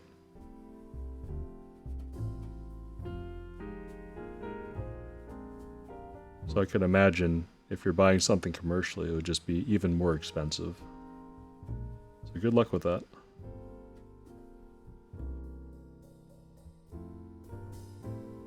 Yeah. Well, it sounds like you'll get use out of it. So, I mean, if you're gonna get use out of it, I mean, you know, not to say, you know, treat yourself and just do it, but, you know, if it's actually gonna benefit you to go outside and work out during the winter, why not? 90-day free return. Yeah, I could definitely try it out if you weren't sure about, like, at least the hoodie. Makes sense.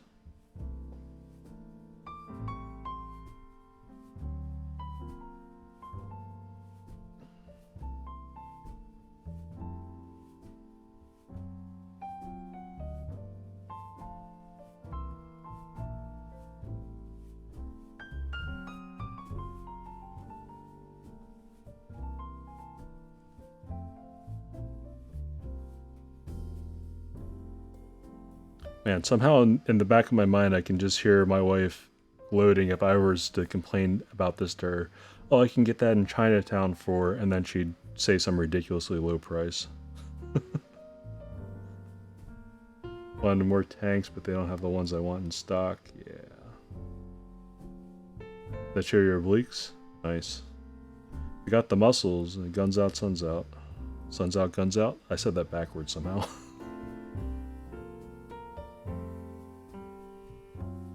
Although, in my case, it was always a joke because because I was field artillery, we'd always have the picture of like a howitzer under sunny skies.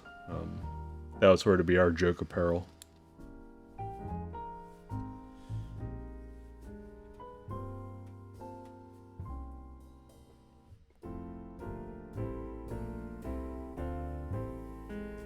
Not a big dude, 6 foot. Yeah. I think it's all good.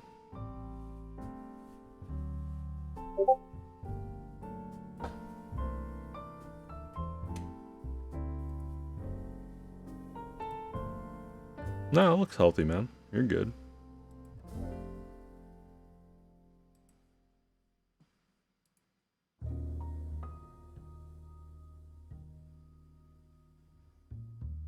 I think if you're rocking it, you're rocking it. If you're feeling what, you're good.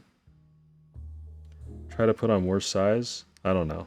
I think at a certain point, it is down to just sort of genetics and what your body will naturally want to do. You can make it do more, but when you get into like the extreme building, that's where I sort of have to say, is that really healthy?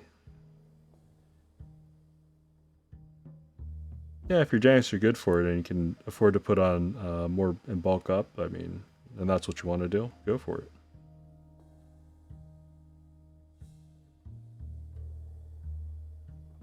Kind of small how just in general frame and stature. So if you're 6 foot and you're able to fill it out like that, I think you're okay. I think it's just possibly perception, like arms and such. I think it still looks proportional. I mean, it would be one thing if you just had like skinny bird arms, but I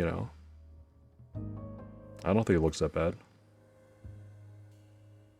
Yeah, because I think most people would probably be looking at, biceps, traps, deltoids, and things like that. I mean, you have a decent shape in there. You have good definitions. I mean, chicken legs are just one of those things a lot of people have. If you neglect your legs because you're usually, not doing it, I mean, it is what it is. For me, I had the opposite problem since I did 2 winter sports, one being ice hockey. It was one of those things where I always had a big back end from, skating backwards and hip checking people. Family had leg genetics you never took advantage of. Sad. Still got time. You can still build it up. Just like building any part of yourself up elsewhere. It just takes time and effort.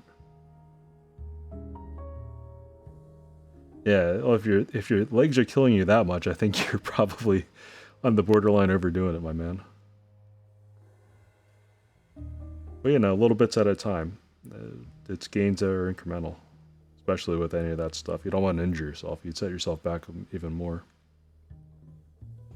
Make it into protein shakes. Good luck if you do.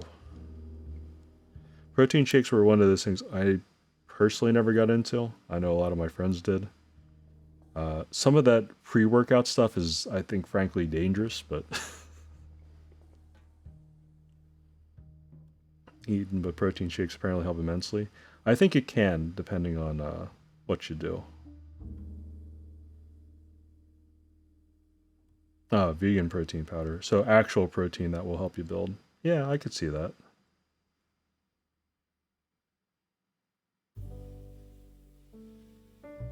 Yeah, I don't know. I had a bunch of dudes that would try pre-workout and stuff. I'm like, you look like you're about to have a heart attack. I'm saying this like a 25-year-old kid. I'm just like, you probably shouldn't be doing that. Oh, man. Brings back memories.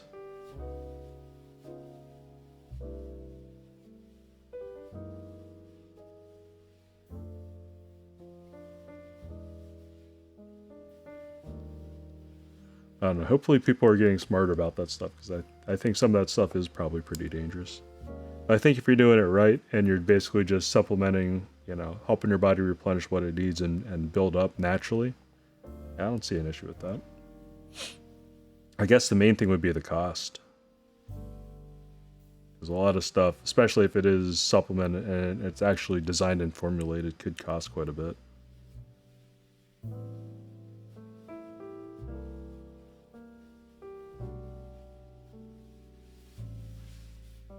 And try stuff in your cart.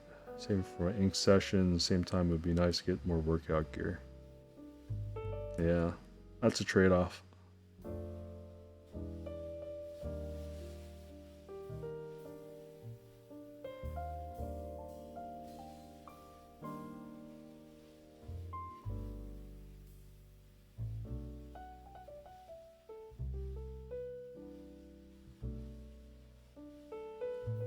Because it almost sounds like ink sessions would be the preference for, you know, what you would sort of want and enjoy more in a way.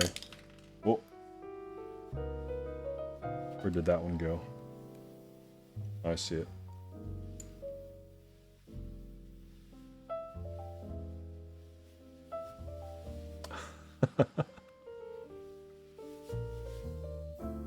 Maybe they will. Maybe they won't.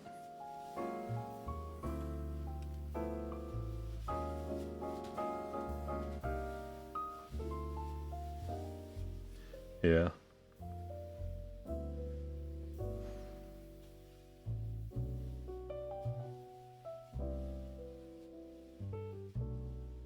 No. I think as long as you're being responsible about it.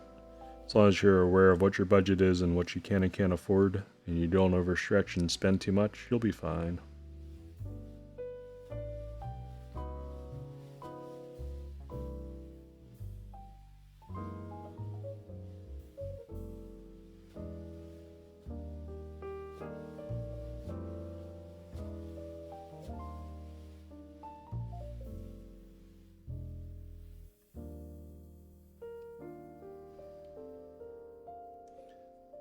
You'll need to save a lot. Well, yeah, but that's the secret of saving. I mean, you know, it's deciding that it's a priority, then just setting aside to do it. I mean, it's more about paying yourself and just trying to have money saved up for what your goal is, rather than trying to think of, you know, how to save a lot. Because if you just think about how to save a lot, you're not really going to be doing yourself any favors.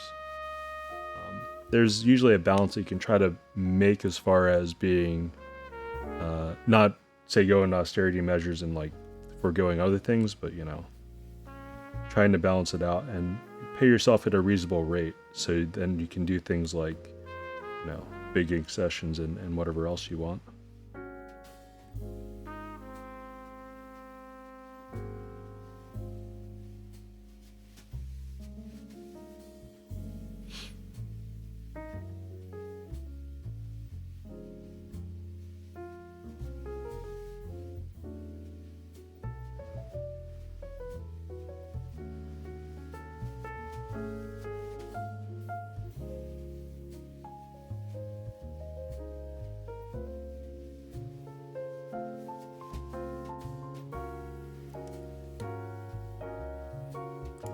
Alright.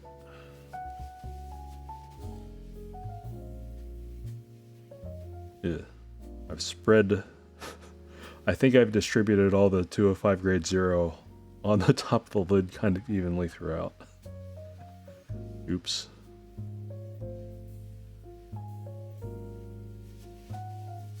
I guess that works still. Just like whenever I'm trying to roll off some extra, I'm just rolling on more extra. Feels weird.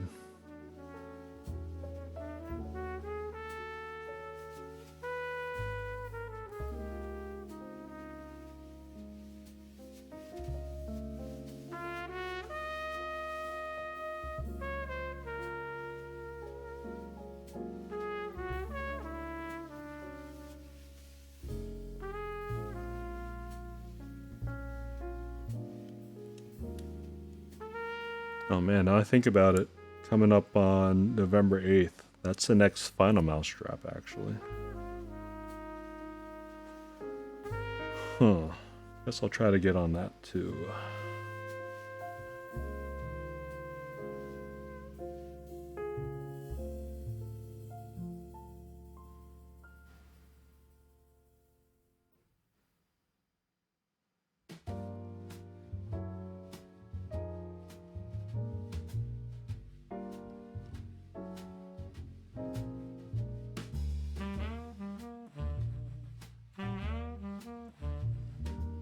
So I guess that's 2 more mice that I'm looking at, not just one. Got the Model O- and the final mouse, I guess Phantom 2 or Phantom Ultralight. I don't know what they're going to call it, actually. Final Boys probably said the name onto the server, but honestly, I've forgotten already. Feels bad.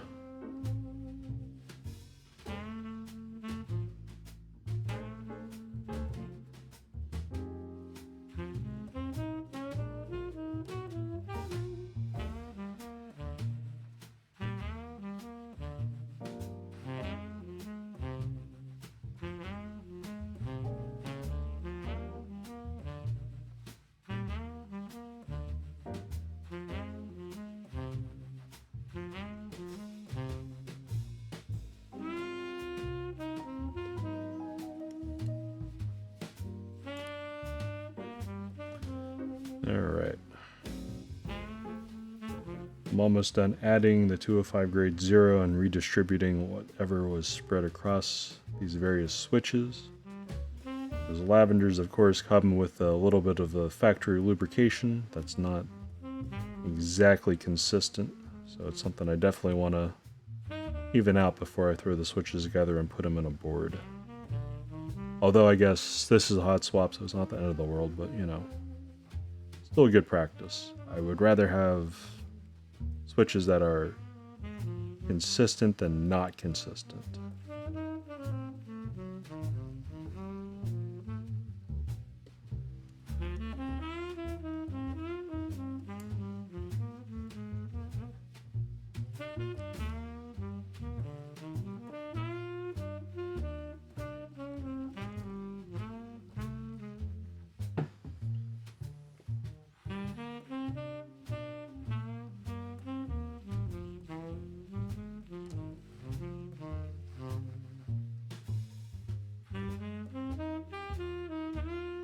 Which reminds me, as far as various switches that I have on hand, I did also get the Texi Ice switches in recently.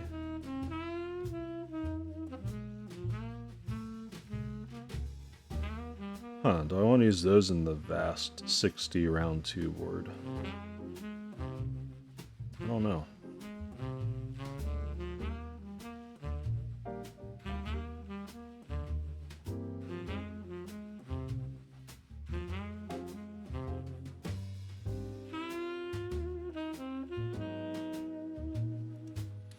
Because those would probably make a pretty clacky board.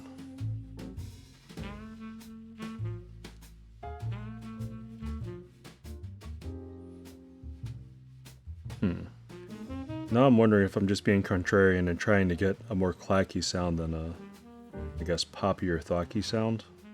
Seems like everyone's going for the thock word nowadays.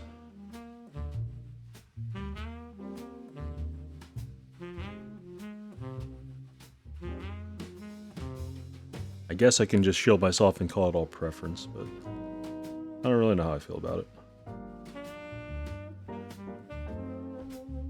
I definitely can appreciate PE foam in a board when it's done well. I just couldn't have all my boards sound like that.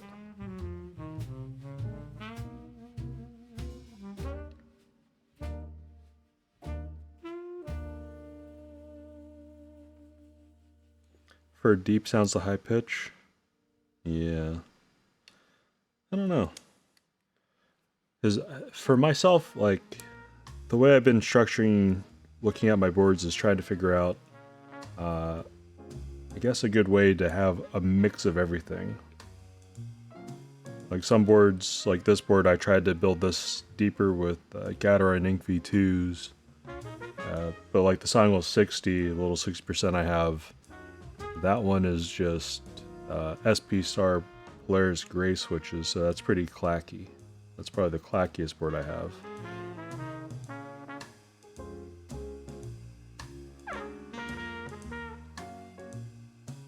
I don't know. Because coming up, I'm thinking about the boards I have coming up. I think the Portal should be more on the deep side from the initial sound test that I heard, if I recall. And then the Theros 75, I think that'll be a deeper one. I was planning on throwing Zaku's into that one, so...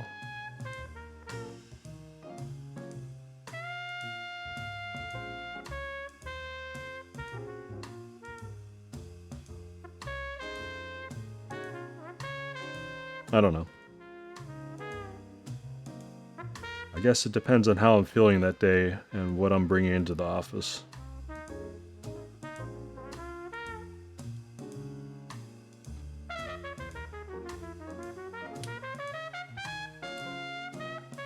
Although, honestly, I'd probably do bring more clacky boards in the office than thocky boards or poppy boards.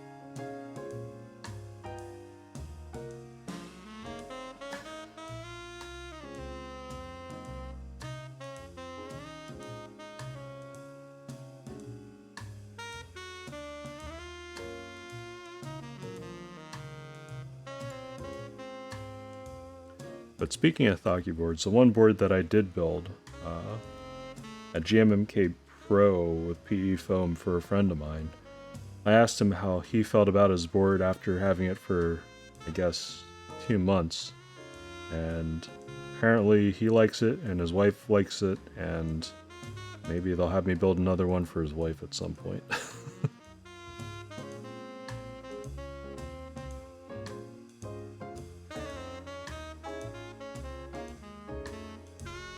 Maybe I'll end up getting more of my friends in this hobby accidentally anyhow. Although I have some friends that, and I shudder to think about this, but you know, they probably would prefer clicky switches. I've only built one board with clicky switches, that was for my wife, and hopefully I don't have to do too many more of those, but if I did, I would probably pick some of the Kel box switches.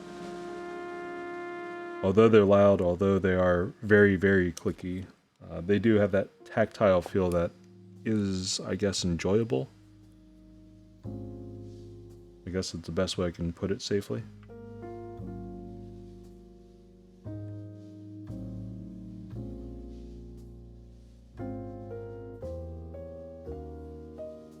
Although part of me does want to build an Alps keyboard for my wife at some point. I'm just not sure what to do it in, or for that matter, how to really find old Alps switches that I would actually like.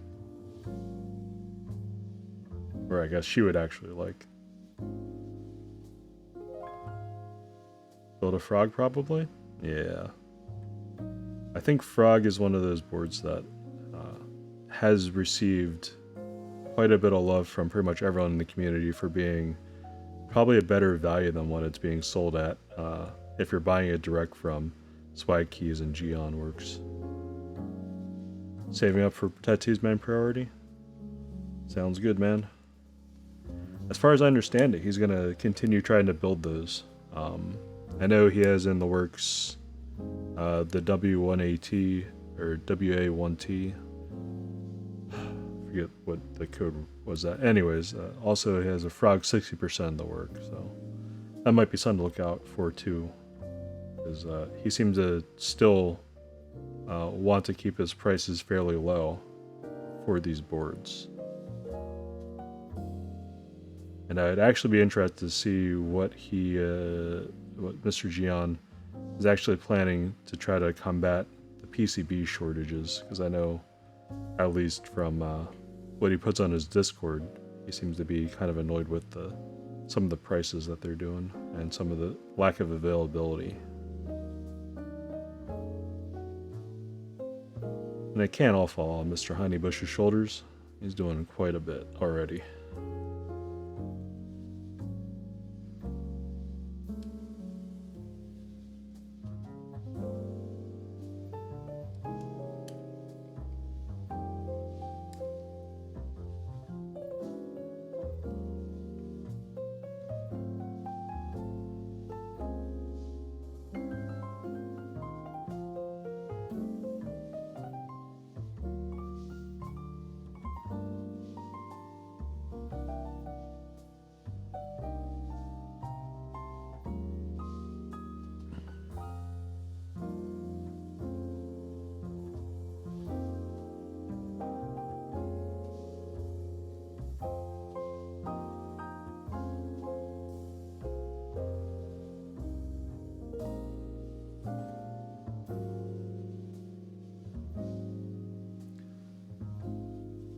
Man, I thought I was moving fast, but apparently I'm just moving at my regular old man speed. I am slow at lubing and filming switches.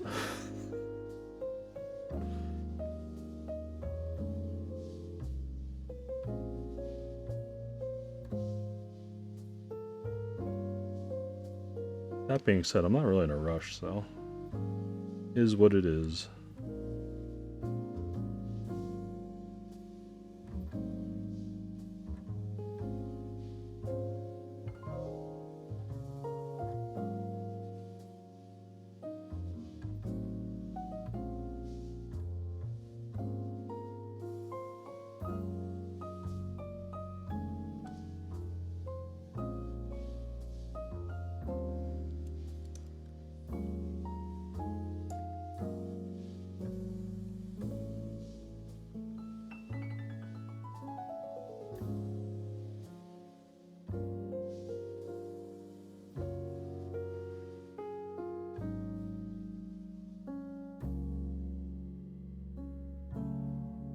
I guess that's a good sign. My wife hasn't sent me an emergency text message back again saying that she needs more of anything, so hopefully my kids have fallen back asleep.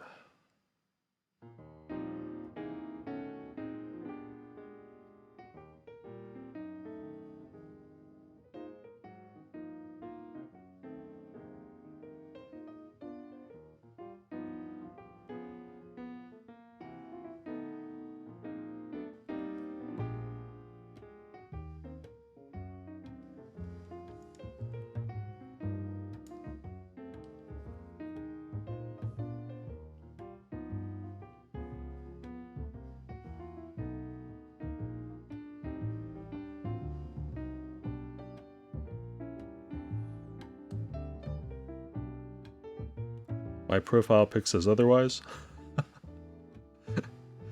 Yeah, I think I just took that picture at work. I don't know.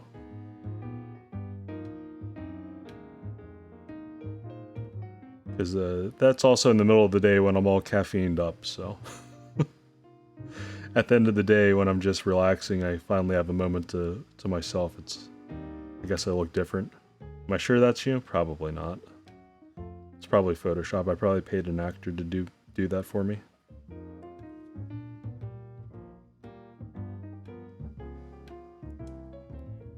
Need a no glasses look? But my eyes are so tired, and I can't see anything if I take my glasses off.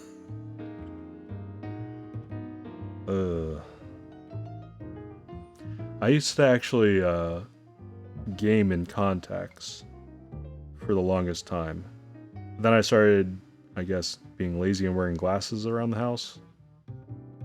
Can't put them back on. No, it's not that bad. I can find my way around my house without my glasses on. Just need clarification that it's me? Okay, hold on.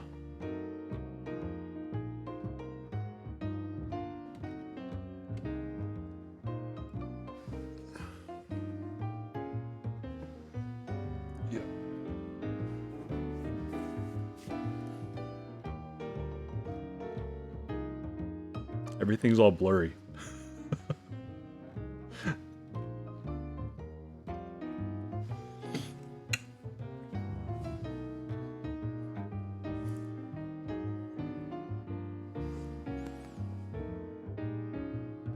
I don't know. The glasses definitely frame my face differently.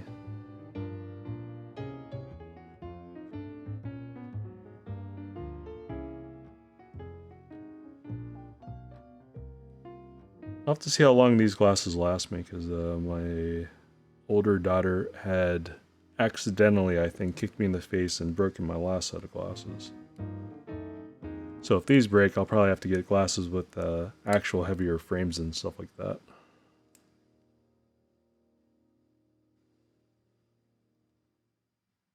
Yeah, well, I guess it was my fault for, you know, showing her clips of boxing or something like that incidentally.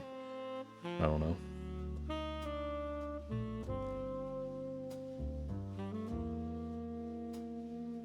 When we're playing around, she'll drop into the peekaboo fighting stance from Mike Tyson and just start going pew pew pew pew. I'm like, uh-oh. I'm probably gonna be in trouble in the future for that one, but you know.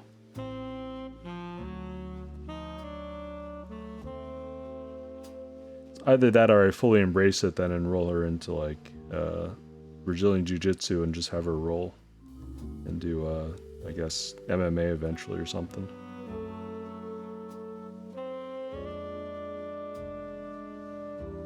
But that'd be something that she'd really want to do, to let her do something like that.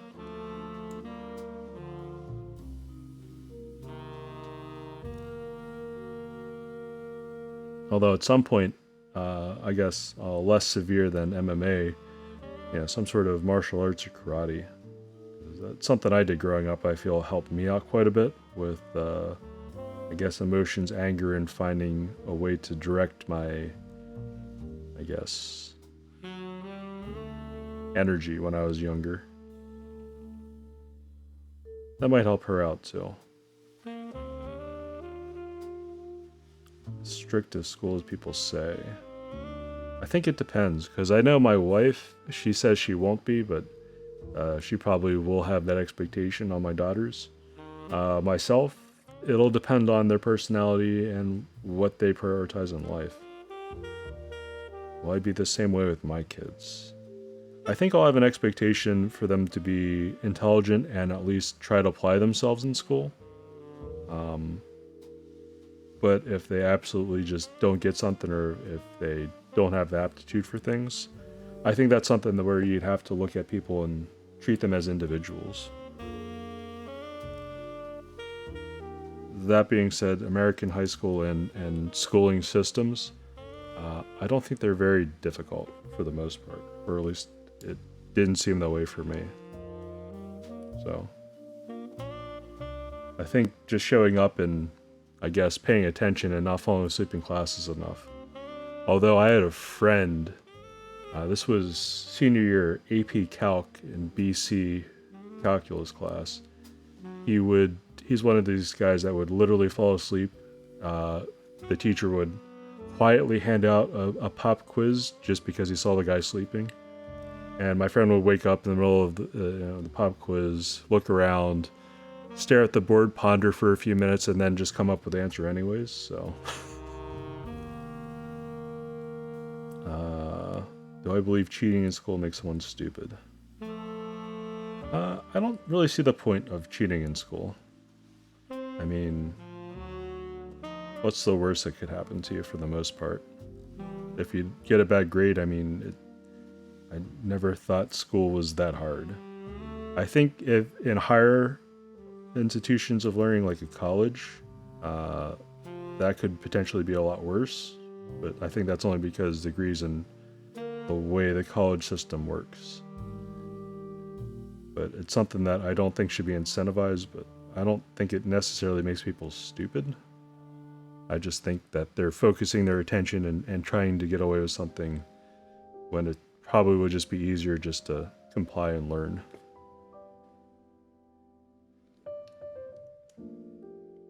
Because now I think about it, like, so I had one teacher that this was chemistry class in high school, and that was something where I was programming a TI-86 calculator, and he looked at it and said, well, if you're programming it, you can use it on a test because you're using something that you're designing yourself. And it got to the point where he didn't go back on his word, but he just sort of looked disappointed from the fact that we were literally programming into our calculators everything that we could ever use from the textbook. But in a way, we were learning, what we needed to anyways by making these programs. If you just punch in half an equation and it would spit out the answer for you, and you went through the trouble of programming it yourself, in theory, you would learn something like that. And this was before like the iPhone, for example. So I don't think he had the vision that that we would literally have a calculator or the internet in our phone or hand at all points in time. But if he did have that forethought, he probably invested in Apple and was made enough money to retire comfortably. But I don't think you get away with that nowadays. I think teachers would make you attempt to learn or memorize things. And honestly, I think that's one of the problems with the American school system, is that it rewards people from just memorizing things rather than actually learning and applying. So, and I don't know. I think a lot of things, but I'd rather have my kid be better at problem solving and thinking than just memorizing. That's why I feel cheating is warranted. I think it depends. If there's someone that's so insufferable and, it's a history test with just memorizing dates, I think that's a little bit silly. I think that's probably a poorly structured and taught class if it's just down to memorizing dates.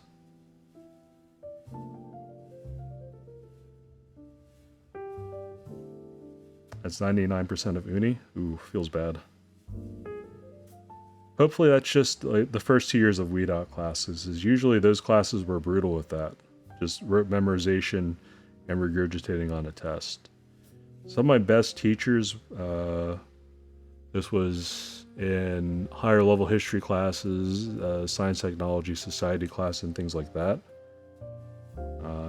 It was a lot more essays and free thought and just explaining things and coming up with your own thesis based off of whatever you were reading source-wise from the primary and secondary sources you had available, to then synthesize for yourself and give the professor a viable argument. I like those classes the best. You're in your last year and it was all memorization? RIP. I have a computer science degree. No. I actually have a degree in history of all things. I liked not studying and partying way too much in college, so I went from a computer science and engineering program to a history degree of all things. Is what it is. Because my wife, she did a double major, computer science engineering and chemistry, and then she got a master's in computer science, and yeah, she's way more educated than I am, let's put it that way. Yeah, she was one of those overachieving Asians. She was upset because she got second in her class in high school, so, it's one of those types. But afterwards, she mellowed out and she's just happy just doing what she's doing. She doesn't like stress, so she just is an IT administrator and she loves that job. So more power to her. That's what she wants to do. I'm all for it.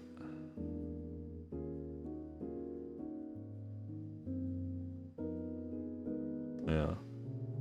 But some of the people that there's some smart ass, I don't know.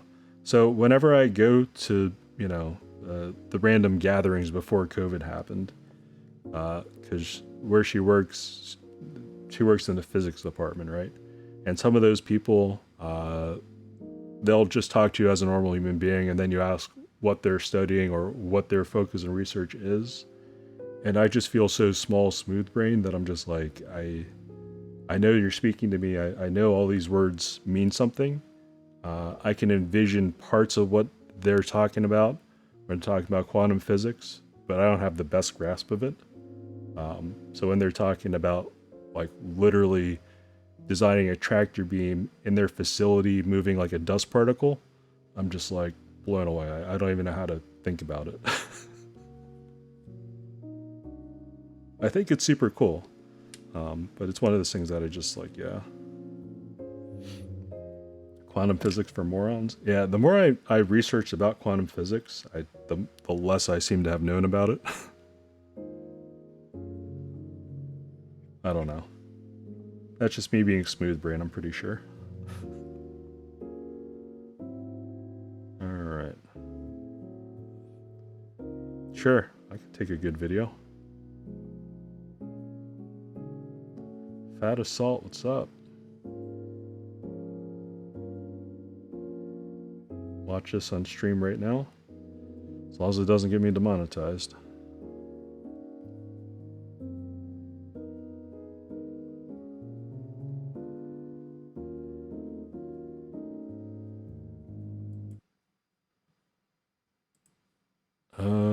I guess I can display it, right?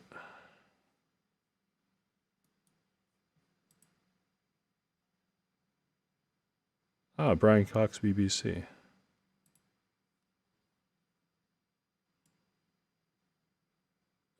Oh. No. Brian Cox, without hesitation, repetition, or deviation, can you please explain for us as succinctly as possible? I have a timer here. The rules of quantum mechanics. Your time starts now. Well, the most basic version I know of is Feynman's version, which essentially says particles are particles, and they hop from place to place with a particular probability. And the probability that a particle that's at some place will be at some different place later is given by a very simple rule. It uses a quantity called the action, which is to do with the mass of the particle and the time and the distance. So you basically calculate these little quantities, which are to do with something called the action, and you add them up. So if I start with an electron in one corner of the room and I say, what's the probability at some time later it'll be somewhere else? Then at every point in the room, you can assign a probability that it will be there at a later point with one simple rule, and that's it. Now, this is called the path integral formulation of quantum mechanics. That underlies everything else. You can get the rest from that. So it's a simple rule. It says, what's the probability a particle will move from A to B? That's it. I'll stop the timer then. Very good. Well, under a minute. Impressive.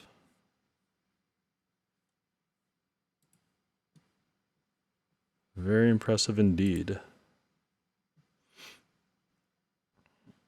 Where's my music?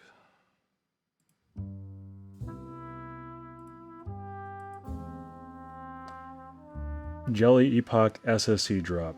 Yes, I saw that. I thought about it. I'm like, I'm not sure if I'm ready to part with $450 plus shipping for a jelly.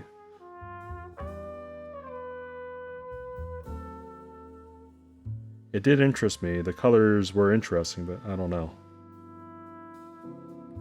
I'm actually way more interested in getting my hands on a suit TKL. I do like my TKLs.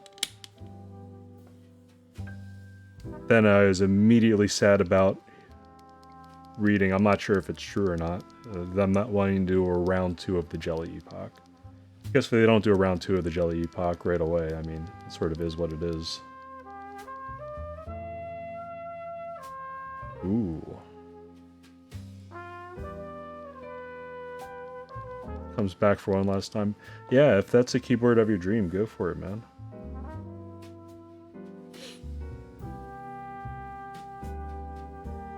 I think if I really like 75% a lot more, I would possibly think about doing that. But for myself, I mean, I'm just sort of in heaven this year with the amount of TKLs that are coming out that seem to be quite nice.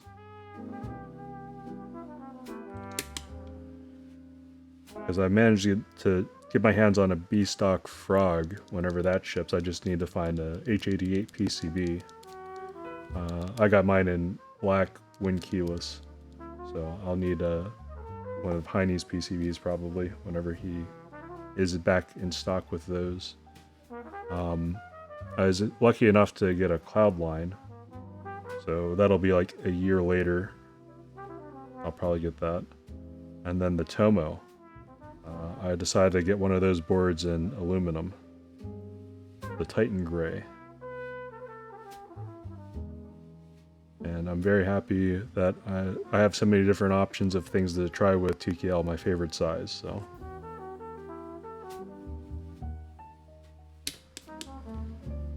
Yeah, I think if I really fell in love with the 75% layout, I could see probably setting aside money and affording that, but I don't know. For me, the next thing I'm looking at is probably the Angle Vertex. I was sort of interested in that board. I'm sort of curious why it didn't have as good a reception in China as it seems to be having on the West. Maybe they know something we don't.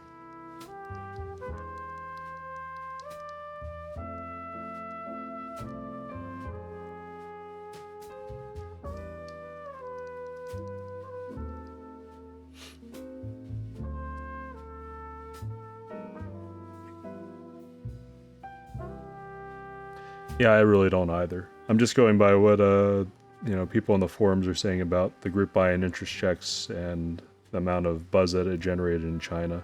So I know it had a Chinese group buy before. It's going to have an international.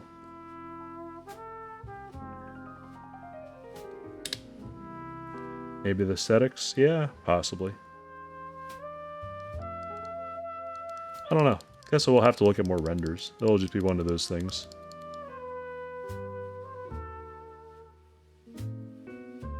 And then one board that I'm actually super excited about that I'm hoping is actually low-key pretty good. The Freebird TKL. That has actually caught my eye as a board that I would probably just take everywhere because it's a relatively inexpensive board. I think their proposed price is like $220 for the board and PCB. Because I could see myself, if that's a good top mount board, which I hope it is, just bringing it everywhere and not having to worry about it, and probably using that the most out of like other boards. They're probably better and fancier. It's just one of those things. Yeah, that's at least the way I'm looking at it. I'll have to see. I think I would actually be quite interested in that one. I'm actually very interested in the Freebird 60 as well. So I think that's something I'll build up and probably give to a friend.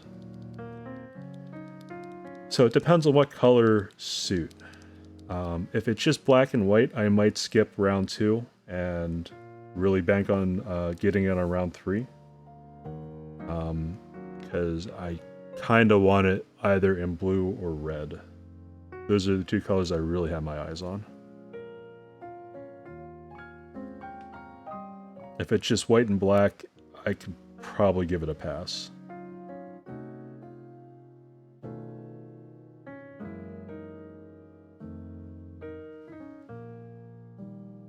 Yeah. If they announce more colors, I mean, I definitely would be more interested. But that first round and seeing the red in people's photos, like that looks like a nice red TKL. I would definitely cop that.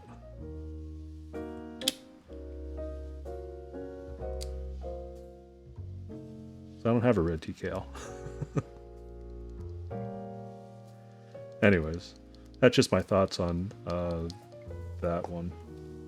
I don't know. I feel like there's a lot of nice red keyboard would be nice. Yeah, I think so. I'd have to figure out what keycaps to put on. You have to figure out what would match your artisan collection. Luckily, that's something I don't have to worry about. I guess in some way, the old man in me refuses to get an artisan, so... Artisan mousepad, that is. Yeah. Oof, if my Excel spreadsheet is to be believed, I think between group buys and everything, eventually I'll have just over 30 mouse pads at some point. I'll have to start giving those away before my wife yells at me about the lack of storage space in my basement.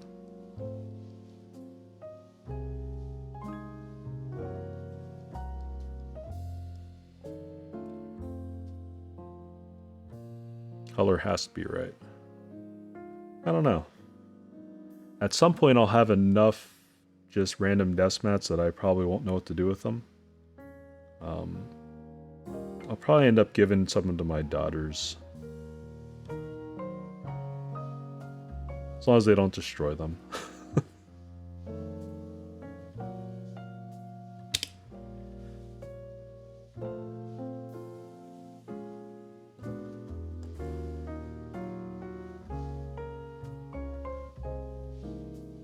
Oh no. They got pulled off? Wait, how did that happen?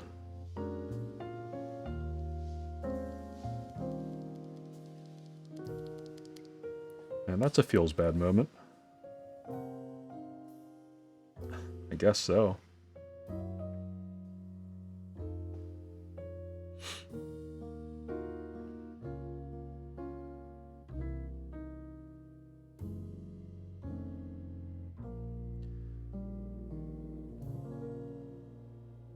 Ooh.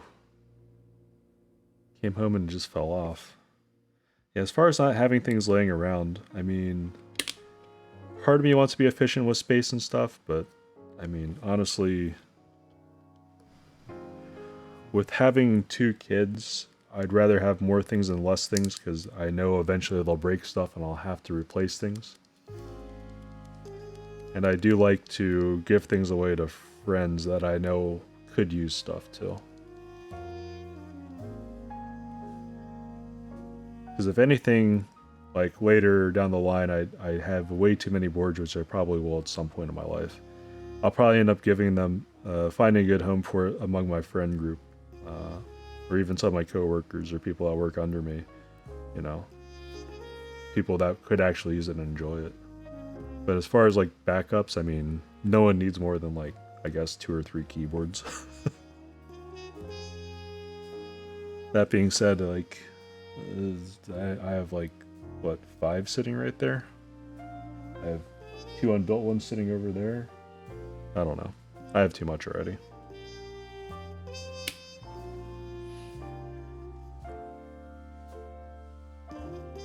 Ooh, this film got janked. Things that get rid of, for example, are shoes you'd wear once you collect shoes. Or clothing from some companies. Yeah, I think if it's sentimental, like, you know, I could see keeping stuff. Before I settled down and got a house, I was pretty much like that, where if I was not using something, I would pretty much gift it or have it move on. But as I settled down, got a condo, and then later bought this house and I'm in, it's something that I have just accumulated things, and I'm fine with accumulating things, I guess.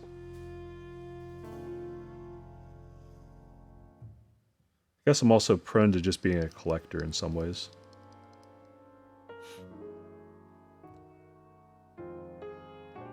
Better move apart than attached items? Yeah, in some ways. I could see that as being a good mentality to have. I think that's one of the things between this and the audio hobby. You definitely get attached to things and either sentimental or materialistic values of things.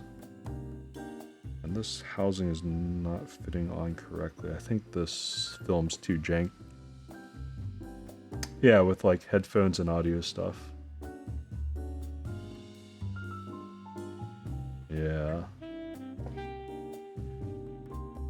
Because honestly, if I didn't get into the keyboard hobby like I am in now, I probably would have bought like a set of Meze Empyreans, GSX Mini, and some other stuff.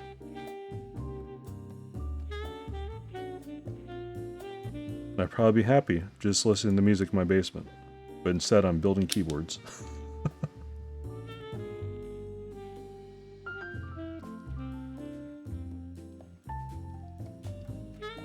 I don't know. It's funny though.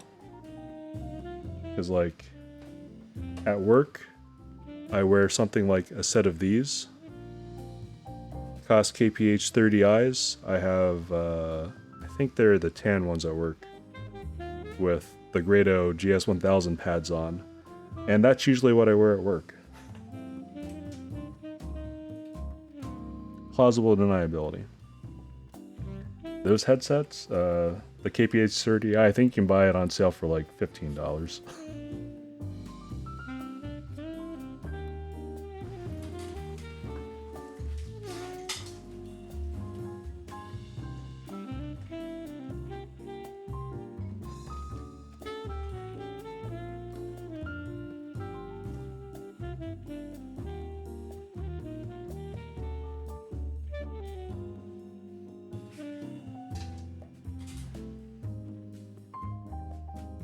Sorry, I had to stuff those away before I left them at home.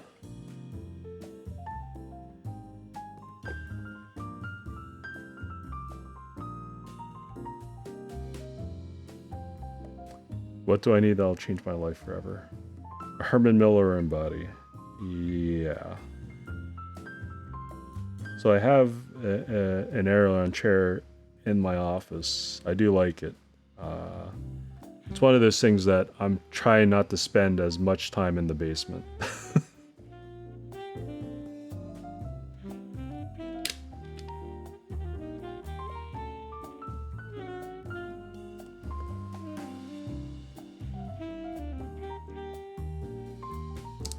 Contact a Herman Miller rep and they become much cheaper.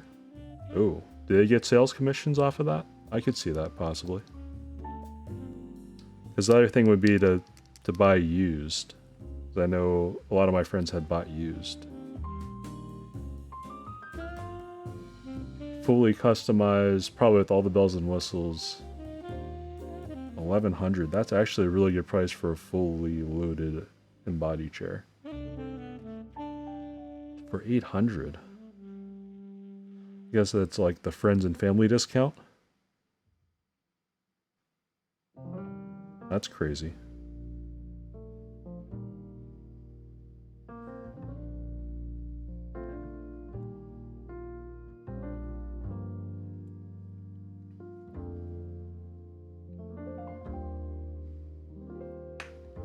These companies they partner with make sure it's from their site. Huh.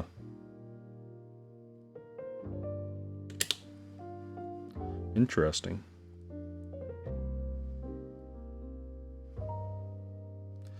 That's something I would not have known. Good information.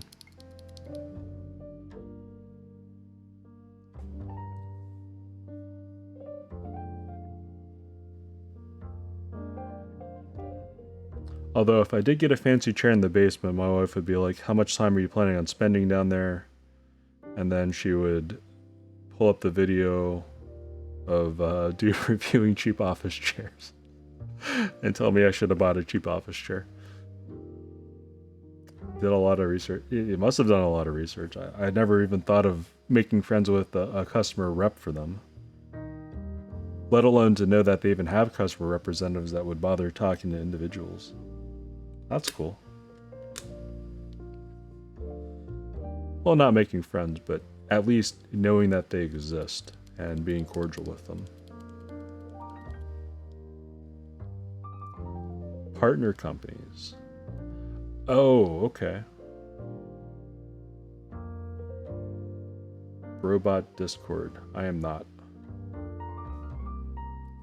Oh, okay. So like the distributor's an actual... Ah, I see. That makes more sense. Huh.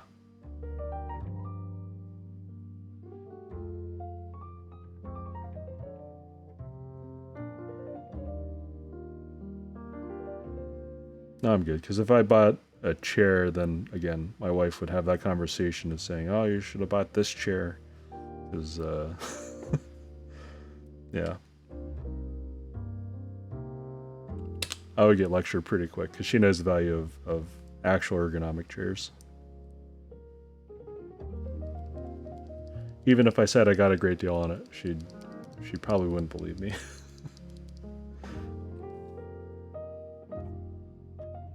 Well, they think they're crazy about it, but you know, it's one of those things that, in a way, it's part of taking care of yourself. But I'm trying not to sit in my basement for more than like 3 hours at a time. So,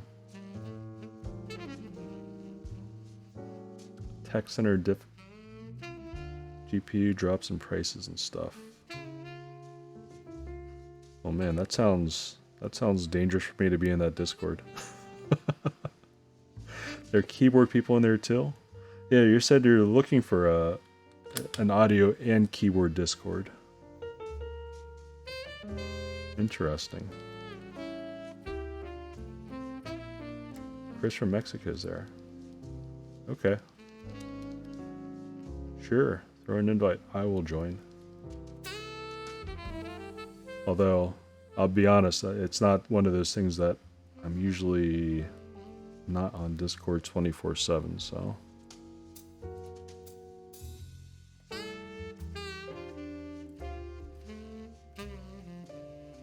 Read the roles and come in.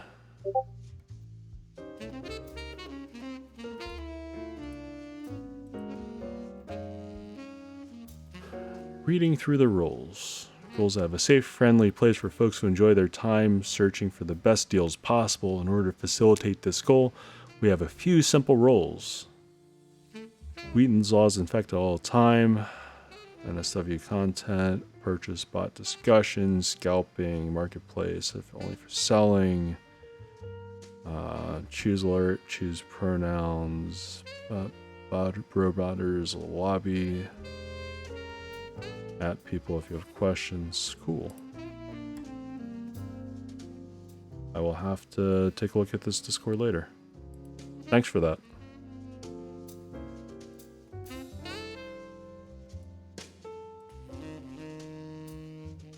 Oh, thanks for the invite. Sounds like it'll be interesting.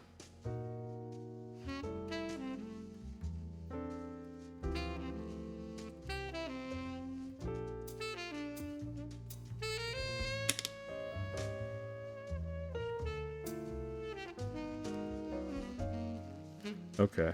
I regret not buying more lavender switches or trying these sooner. I think I'm actually going to really like these. Unfortunately, I'm going to be putting them in a hot swap board, so if I really, really like them, I can just take them out and use them somewhere else. Or I guess I could do the more permanent solution and just buy more. We'll see.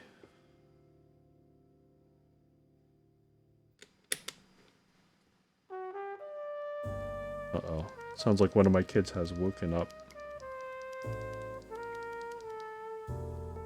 I'll probably have to finish real quick now. Pressure's mounting.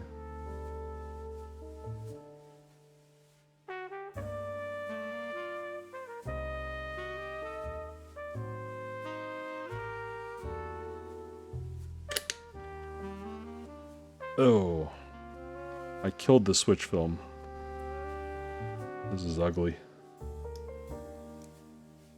Ew. Can I save this? Oh no. Poor switch film.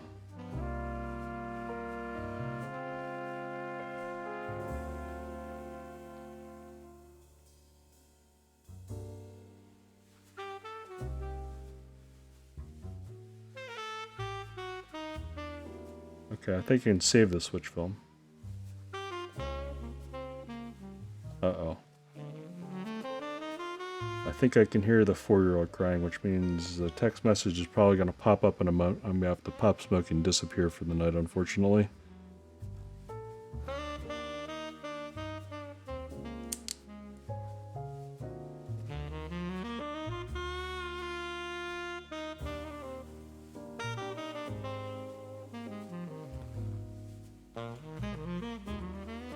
It's still sitting weird, but it's not interfering with the switch. I think that'll be okay. Set it to the side to double check that later, though. Yeah. Give it a second, though. Might be under control. We'll see.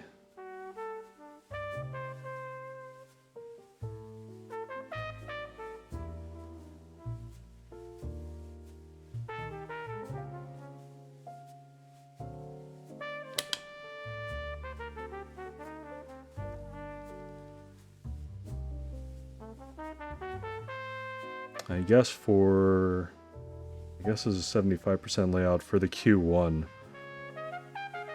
So I'll need to do a few more switches off stream then.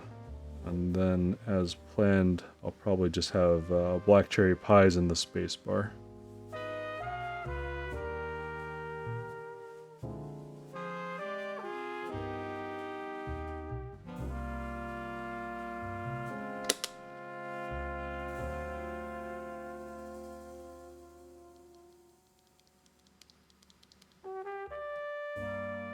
Alright, let's see if I can finish this up before the inevitable text message comes, if it is that.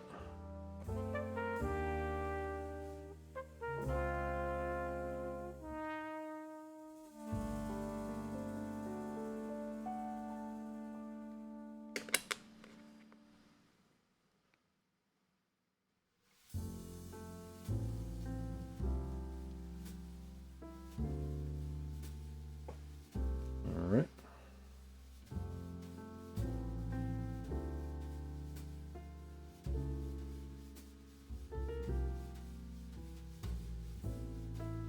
By the way, is stream audio okay for everyone tonight? I am trying out a new microphone and setup. Cool.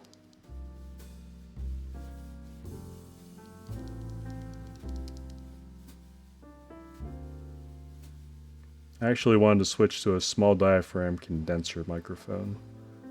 Partially for actually doing sound tests, because I think they're definitely way more accurate sounding than what I was using, which was the Rode NT1. Great microphone, but I don't think it's the most accurate. I think it tends to make boards sound a little bit better and deeper, perhaps. Tiny bit of white noise. Yeah, that's my fans in the background. I'm gonna have to figure out what my fan profiles are doing on my computer at some point. Or change them out for, like, I guess, Noctua fans that are way quieter. Because it does pick up quite a bit of the noise from the computer.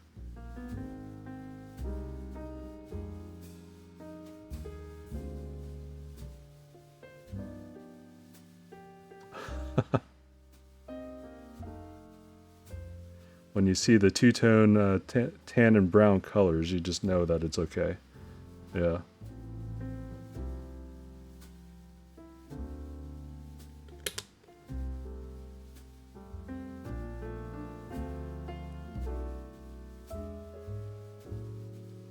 Yeah.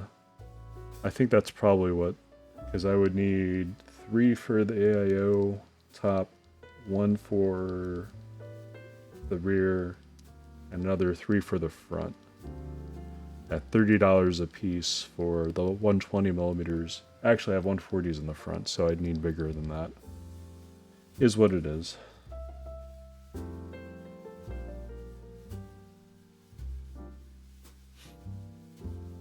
Yeah, that size. The 120 millimeter fans. I mean, pretty much any of the Noctua fans that are, they say it whether they're designed for high through flow or high static pressure, and depending on the application, if it's like against a cooler, you're going to want something with higher static pressure. If it's just for moving air into your case, you're just going to want higher flow. And they are marketed slightly differently. And that's something that I forget the actual names and codes of those fans anymore, but I know I was looking at a few earlier in the week. But they're excellent fans. They're also PWM controlled for the most part, so they will actually be able to take advantage of onboard stuff or fan controllers.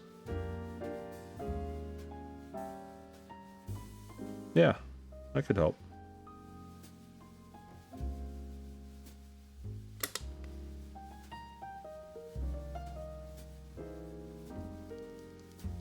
Yeah, Noctua does have quite a bit of information on their site. Yeah, Noctua is a good band or brand of fans.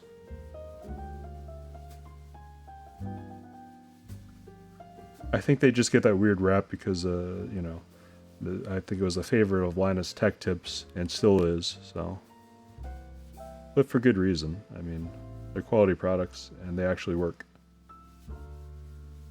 So as quiet as they can be. So most fans are, you know, somewhere between 30 and 40 decibels when you really look at it.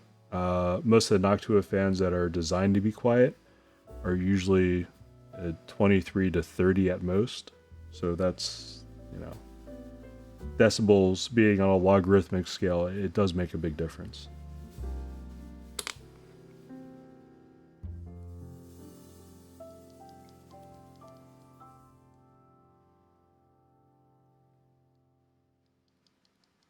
Yeah, I think the fan profile would be the thing that I'd recommend for people if they want a quieter PC first. And then second would be changing the fans out. Yeah, a loud fan is still a loud fan, but...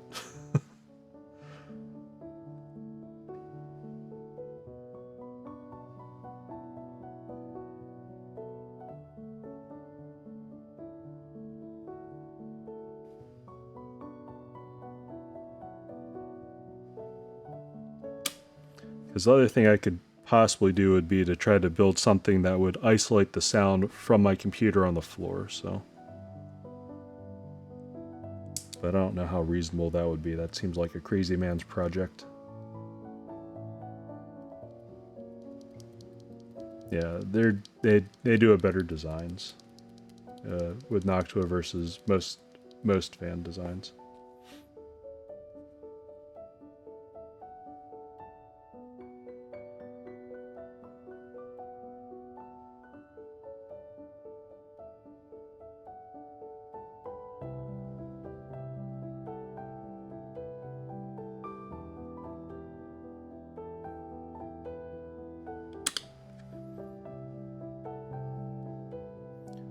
Cool. I'll check the Discord out in a little bit.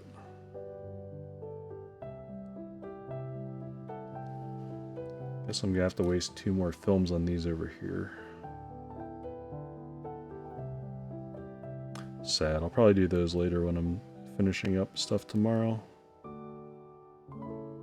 As mentioned, I'll probably end up doing the build over the weekend for the Keychron Q1. Because I'll want to tune in and check out Mr. Animashiki, the Batman's subathon, and be there for him with that.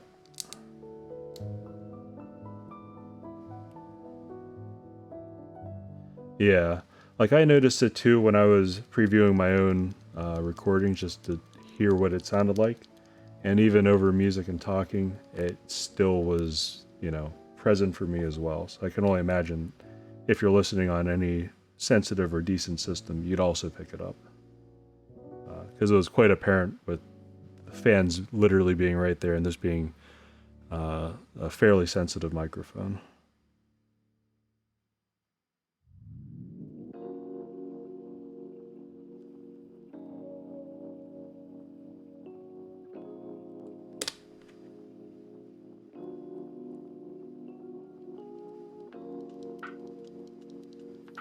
Yeah, it's one of those things. I wouldn't say it's your stupid ears being too sensitive. Once you hear it, you can't unhear it.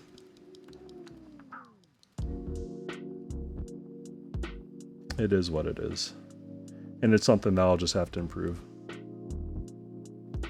More sensitive at night, muscles, tendons holding your hammer or whatever, loosen up to make the sound louder. Possibly. I never really looked into that. I do know I prefer listening to, you know, easier music at night. Don't feel like I have to crank the volume. Relaxes or tightens depends on stimuli. Yeah. So your eardrums are probably fully cringed for hearing my fans. Apologies. I'll try to do better next time. Have streams running as I sleep? Yeah. Some people do. I can't anymore because I have kids. And a wife that would yell at me if she saw me wearing headphones into bed.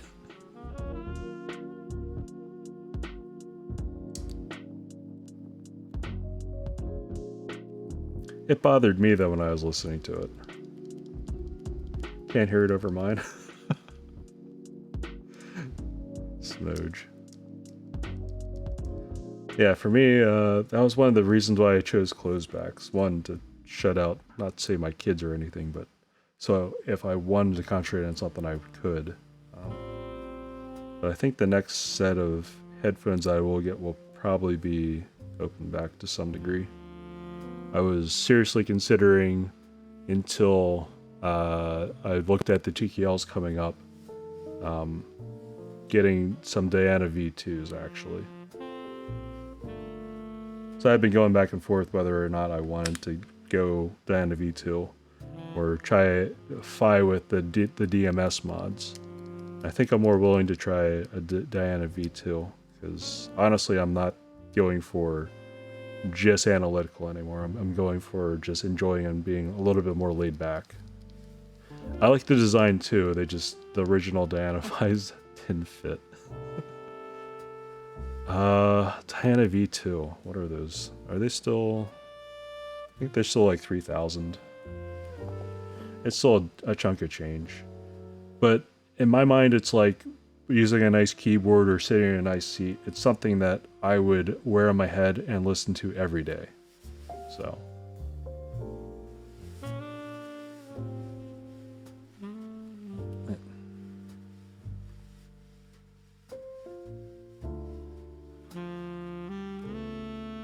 Yeah, I think at some point I probably would buy the chair too, but priorities, man. I'm a bit saddened too. My back is saddened.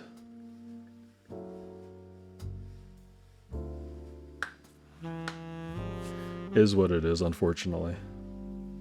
I may as well fix these switches while I'm here. Do they need fixing is question number one.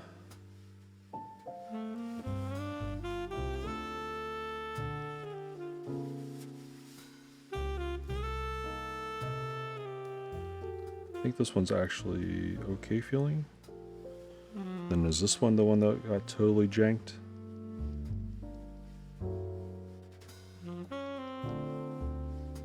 No text keep going.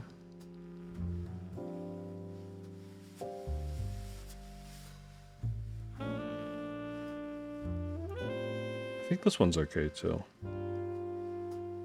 Alright. So how many more would I need? That's 72 plus another, like, I guess 10 to be safe. What time is it? 2:22. Yeah, sure, go ahead. What is my Discord? Is it here still? Aha.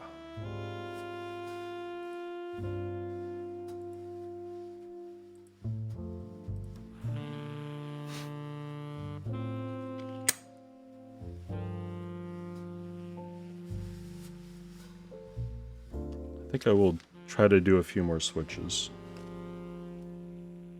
Cool.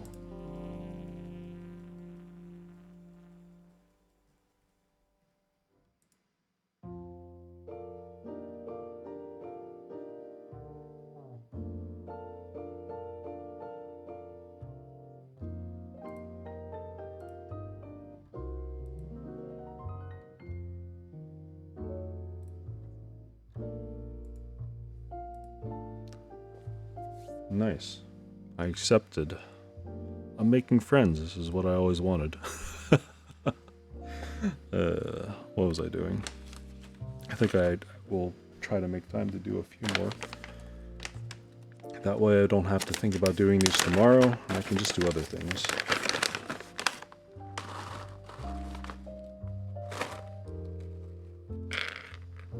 One, 2, 3, 4, 5, 6, 7, 8, 9, 10. I just want to make sure because I know whenever I build this thing, the Keychron Q1, since it is hot swap, I will inevitably be damned to bend at least 3 switches and their pins. Just destroy them, utterly destroy them. I don't know what it is. I guess I just suck at building them. These are spent, aren't they? Why'd I pick them up? And this is all based off the fact that my wife has not sent me an angry text to come upstairs and help her.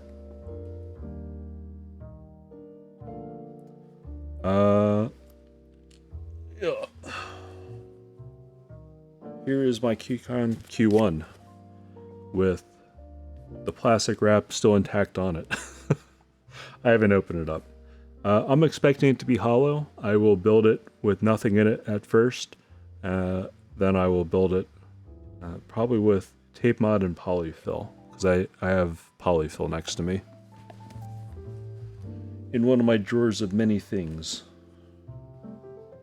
So I'm expecting it to need help. So I'll probably go back to my tried and true method of using Kapton tape for a tape mod. I don't know if that's just a me thing or what, but yeah. I still end up using Kapton tape for tape mods. I don't know why. I can't help myself, I suppose. Heard concrete does wonders. I bet it would.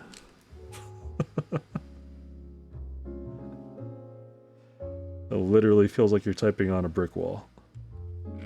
Actually, brick walls would probably be softer. Some card dampening foam. Yeah, I don't know. I thought about originally when I was looking at sound dampening options, because I have sorbethane sheets as well in the basement. So if I needed to go to something more, that's fine. But if a board has flex and bounce to it, I would want to try to keep that, because I do like having a softer typing feel and experience. Which is the main reason why I would go the polyfill route, actually. Just so I would still have that, plus it would sound less echoey. So yeah, I would think that would be surprisingly decent. It's definitely designed to do that, eat up higher frequencies, trap a little bit of the bass as well, and kill reflections inside the case. So you would definitely get rid of hollowness. I just would worry about PCB space, typing feel, and since it's a gasket mounted board, if it had any travel or bounce, if you just kill that. Because, so I guess one of the videos that I've watched somewhat recently to try to get a feel for what the general sound of the board was for another build coming up, a Vast 60 round 2. I was able to grab an extra of those. I think Fred, a YouTuber, had built his board up, and he used paper towels plus the phone plus the plate foam, and it sounded really thocky, but even he admitted that it was a super stiff typing feel, and I don't think I could live with that.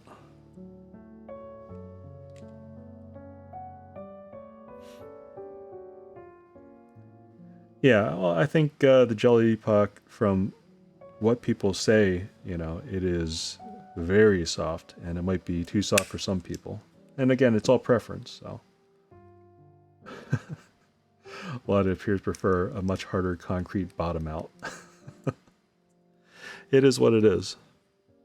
I don't think there's a wrong way to enjoy a keyboard unless it's, well, what my wife does with clicky switches. I still look at her every time she brings up the keyboard that I built for her. I still get comments on the YouTube video because I built it with Shubes' Blue Bomb Switches recipe. And people were like, this literally hurts my ears. It's not just like, you know, it's a bad sound. Where did I put the springs? Do I have more springs? I know I have more springs here. Here they are. Alright. 10 more of these 60-gram long TX springs. Yeah, but my wife loves it. I don't know. I mean, it's its own thing.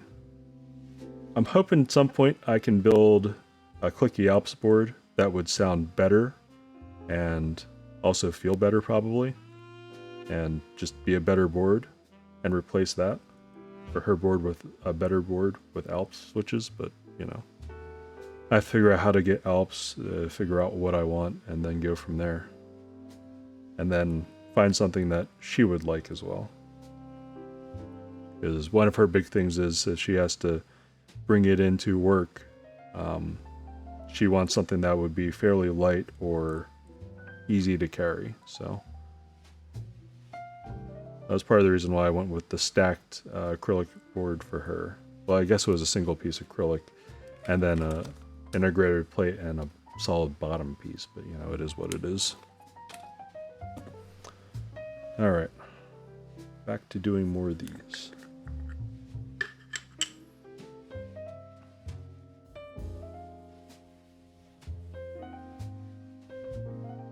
Yeah, some people just enjoy clicky board.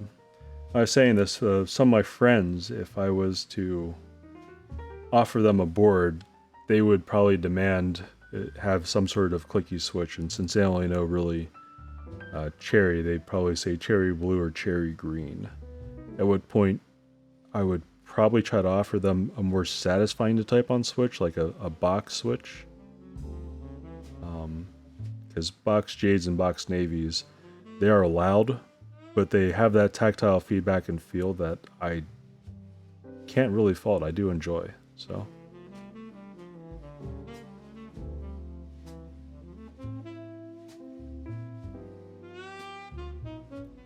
But, you know, to each their own. At some point, I'll start building boards with MX blacks and vintage blacks, and people will probably just yell at me about scratch in comments, and that's fine. They have that cherry rasp to them. I actually sort of like the sound of it, but some people just hate it.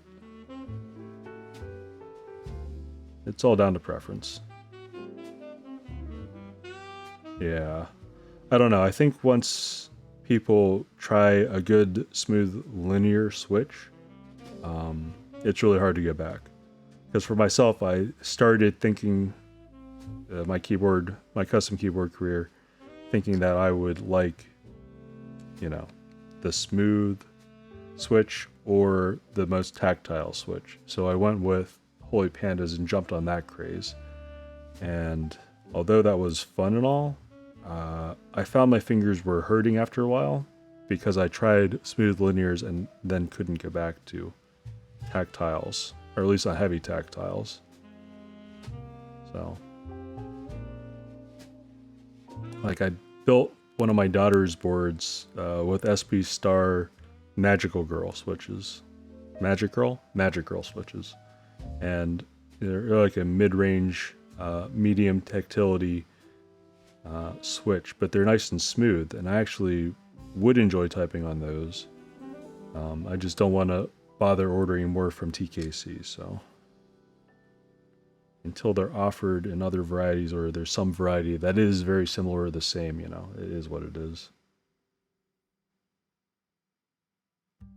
Stock cream switches have that 70 gram spring, or 70, I think it's 70 gram spring, and yeah, they are surprisingly heavy. I had to spring swap those. And the first batch of cream switches that I got, I actually just made a bunch of, you know, black cherry pies. So I think these switches sound pretty good. But it's an amalgamation of H1 bottom, cherry tops, and cream stems. So quite a bit of waste. I did like the new launch blues, though. I think that's going to be one of their, hopefully in stock offerings, of a 63 gram spring instead of a 70. And it felt, or 75, I forget what the actual spring weight is, but it felt much more reasonable, and that's what I actually have in my Sagaha at the moment. A little through-hole kit board. And that one actually really surprised me. After I lubed those up, it didn't have the insane raspiness to it. Well, I guess I guess I can just say scratchiness. It didn't have that insane scratchiness, so it felt pretty good. I don't know what that link is. I would not click that link.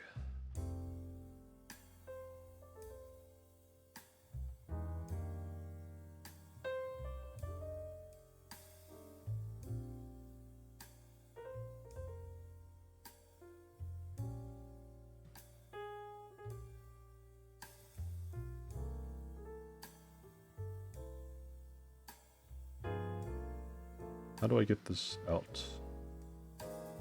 Can I remove that? I don't even know. I will have to actually read up how to moderate for myself.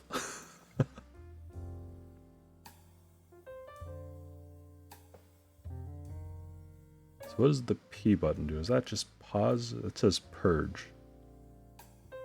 I do not know interfaces.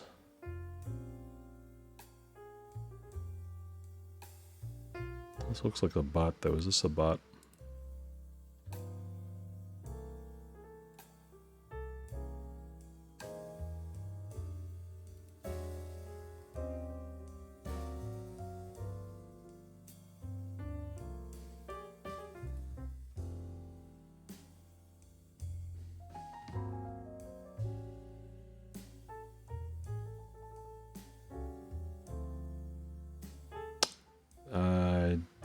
I have to thank you, Mr. Mashiki. I don't know what I'm doing with deleting stuff.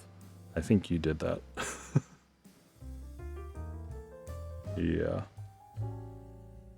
I don't know. Discord has been a more scary place recently with all the random bots attempting to scam people. That's another thing I have to say to anyone. Hopefully everyone watching is savvy enough to know this, but in case, just in case, don't click links unless you're expecting something or, you know, things are going right. 2 of your friends got their Discord accounts hacked. Feels bad. Did they have like 2FA and everything enabled?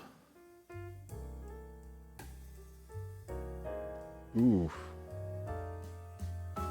Gifting randos nitros. That feels awful.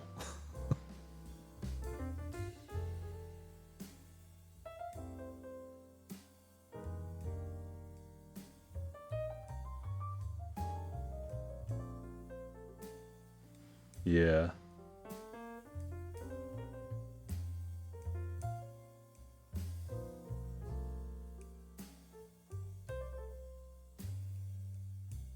I'm a big proponent of 2FA's password managers to remember passwords that are impossible to remember, and as much end-to-end encryption stuff as you can have.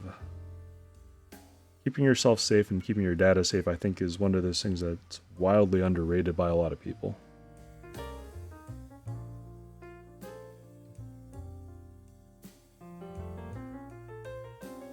There's a hair in my switch. Gross. No one likes hairs in their switches.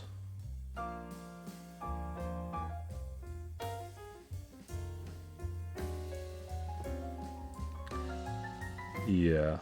I don't know. So, passwords were one of those things for a while. I tried to make a system of 3 words that had nothing in context, cobbled together with various symbols and stuff.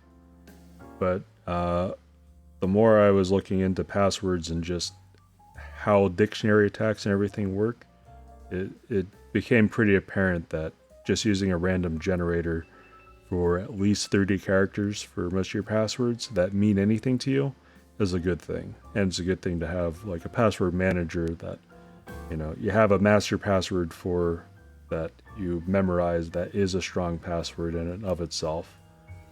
And you just use that. So, for example, the password manager that I use is Keeper, and I do. It's a paid service as far as I'm concerned, because my wife and I use it quite a bit, and I don't know. I think it is worth it for having a peace of mind and that extra little bit of safety.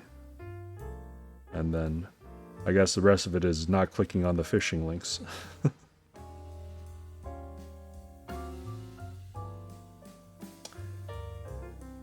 So we used to laugh at people at work that would have like a desk blotter filled up with passwords. But, you know, it is what it is. We've went full circle as far as how security works for a lot of things. Uh-oh.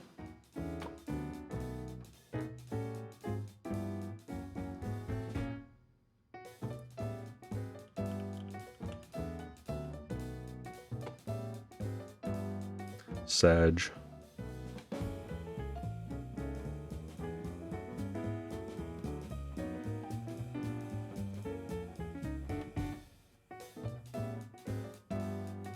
Oh, I'm forgetting films. I need the films of these.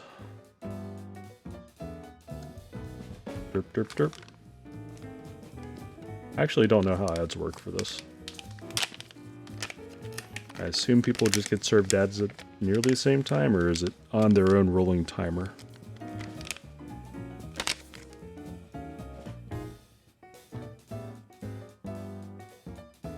Okay, welcome back. Apologies about that. I just have it run stuff automatically for me because I don't trust myself to hit buttons.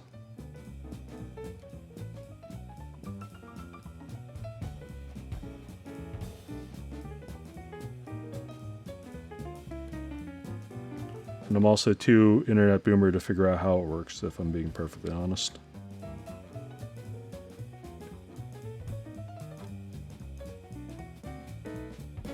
So you missed me putting on a spring and then forgetting to put films on. I got too excited. They gotta make money somehow, I guess.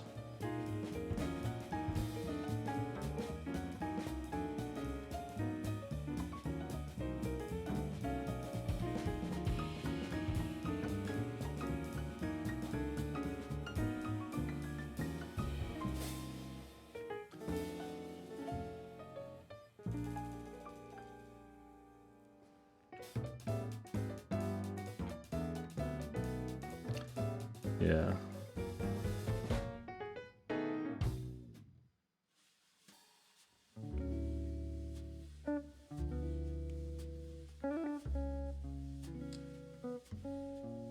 He may have passed out.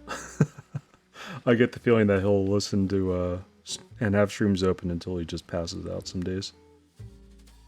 All good.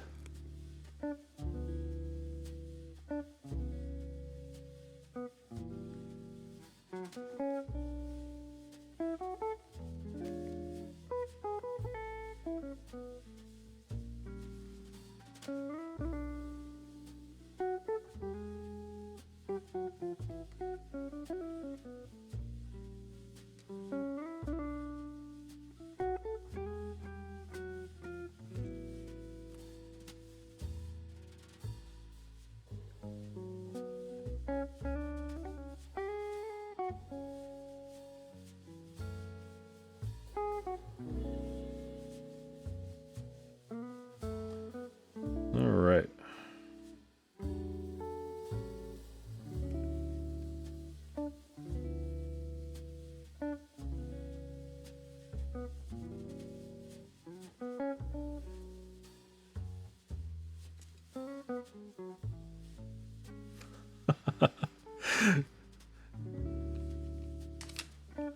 You could do it together. Next time I'm moving switches, just pop out your lube set and lube with me. Feel the sadness together. It's a communal habit of just doing things that are boring and sad all at the same time. I don't know. Lubing is probably something that I guess almost everybody does. I guess if you're well off enough, like you just buy stuff from people that have been pre-lubed at its insane prices. I don't know. This is a glorious lube station from the various glorious products. I actually got this one not really expecting too much from it, just trying things out. And I actually really like it because I like to try to stay organized. Some other people, they're fine with putting things into random bowls and places. I'd rather have things arranged and held and organized to some degree.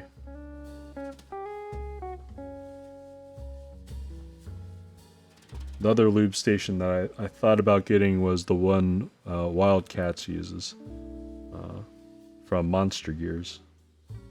Just a big panel. I think Prevail actually has like a similar or same thing too. Prevail Key Company. It'll save you the cost of having it flown from Korea to wherever you live, unless you live in Korea.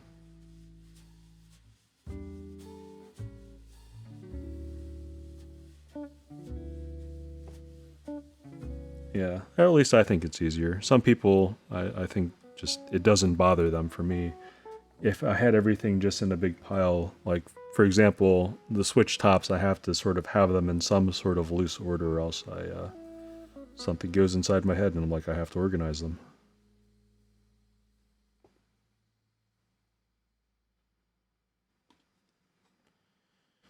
It's a thing.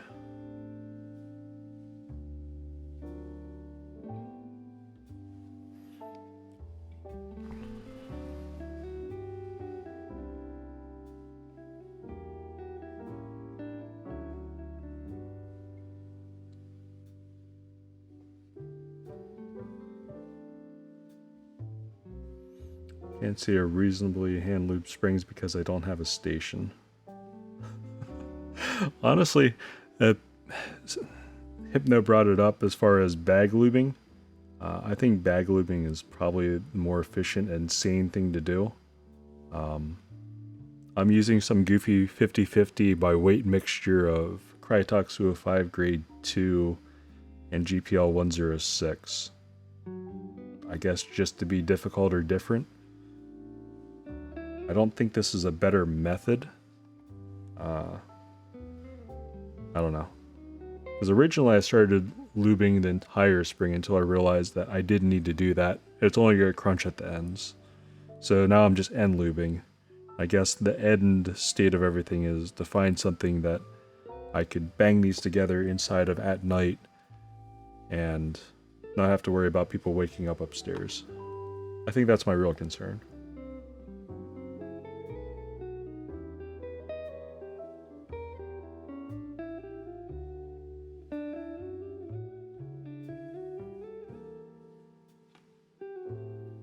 .205 grade 0 for everything? Yeah, can't fault you for that.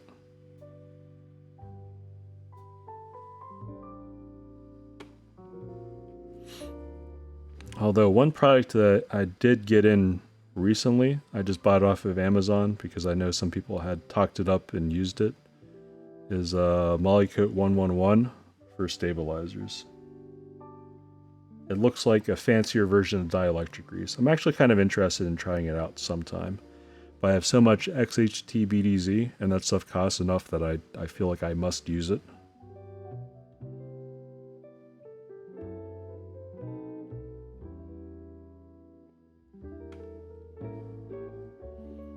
It definitely works pretty well for stabilizers and wires because it is very thick.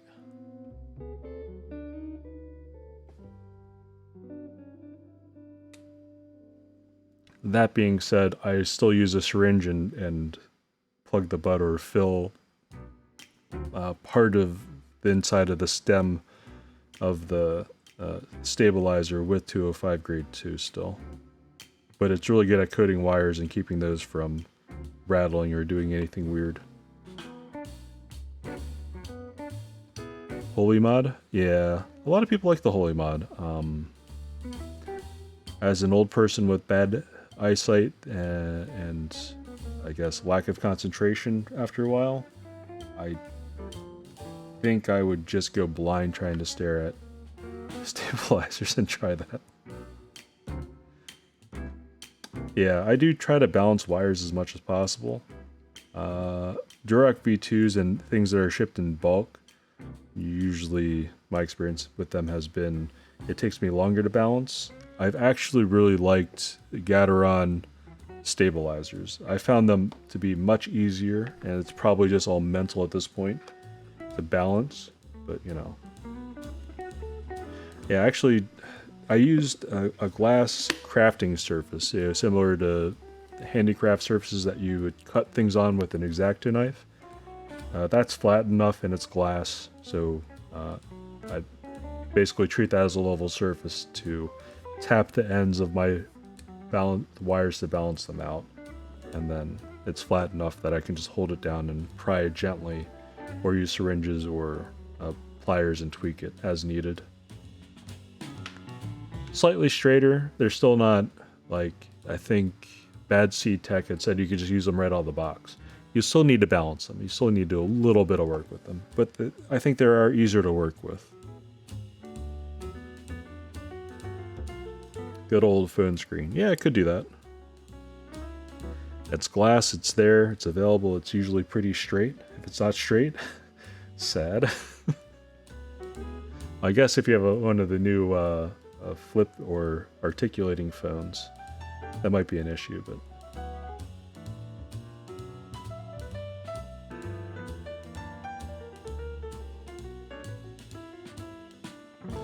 Nothing wrong with the phone screen.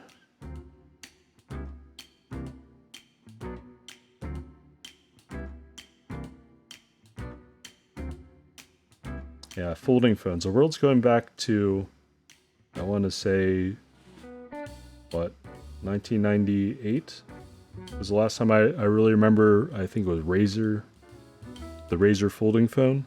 That was a thing. I thought we were done with those, and now we're going back to them somehow. Guess it makes sense, but I don't know. I've gotten used to just carrying around just a big, block brick thing. Is what it is.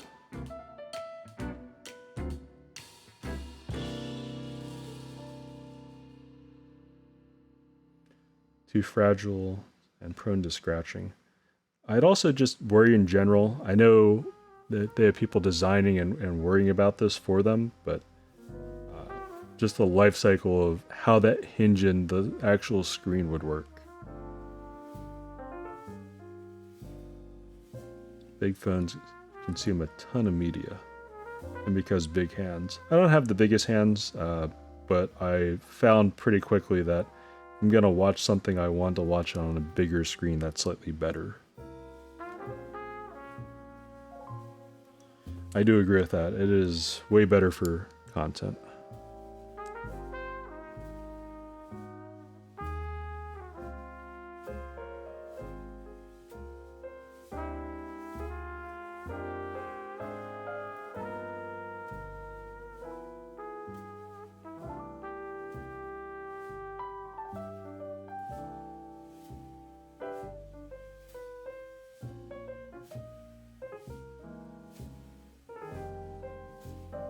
Jump from S6, Note 8, Note 10 Plus, now 13 Pro Max.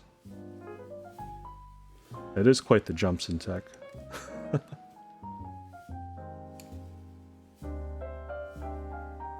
I think my wife is still actually rocking a Galaxy S6 because has it whatever expansion cards that she really wanted, so I don't really know why, but she swears by that phone still.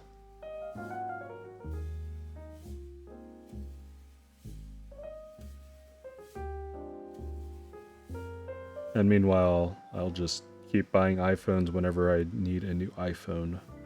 So for me, this is the 12 Pro Max that I'm using right now, and it's fine for me. I don't really feel the need to upgrade every single time a new iPhone is released, personally.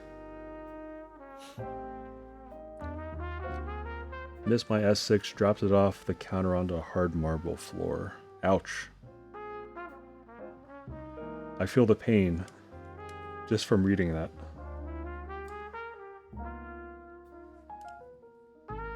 Screen died, the rest of the components still work? Oh, you could repair it then if you really wanted to. Because at least Samsung and the Galaxy phones, like my wife's phone is a testament to that. It still works, it doesn't have issues, and if it needed to be fixed, it could easily be fixed. Whereas,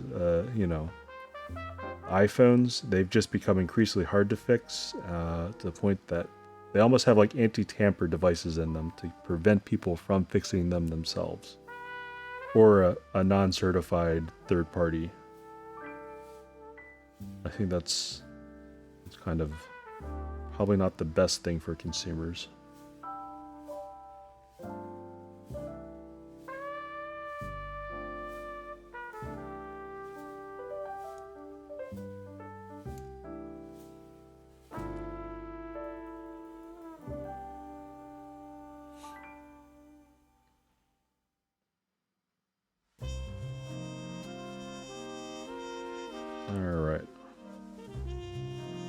Once I get these 10 switches done, I'll have more than enough switches for my 75% build whenever.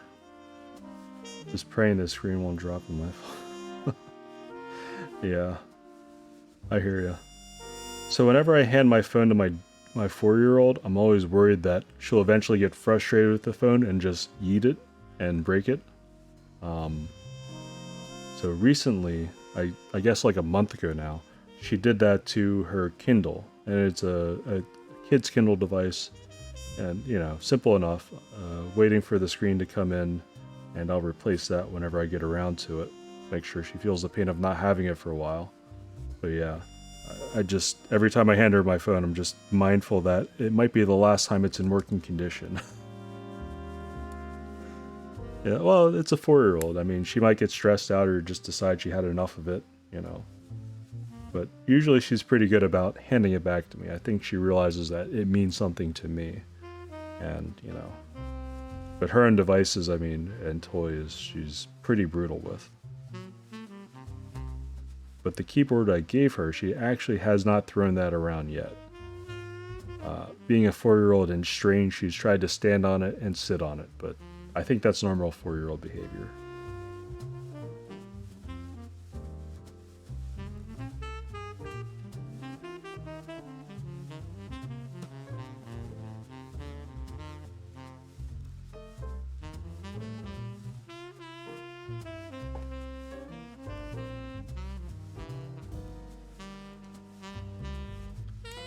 Alright.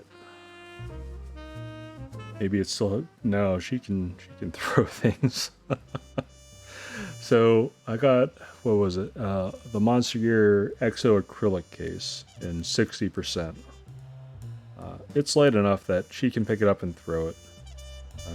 The main reason why I got that was it was a stacked frosted acrylic, and it had an RGB theme to it. So it's a downfiring RGB, splashes off the bottom piece of the case and illuminates it quite nicely.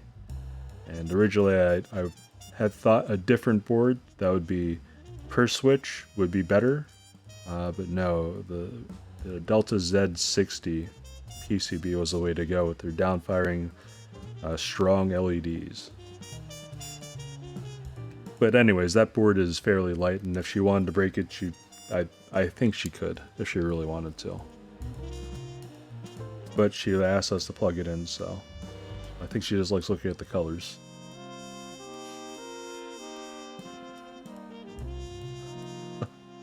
When she gets older. Oh man. Yeah, well, she's a kid. She just does stuff.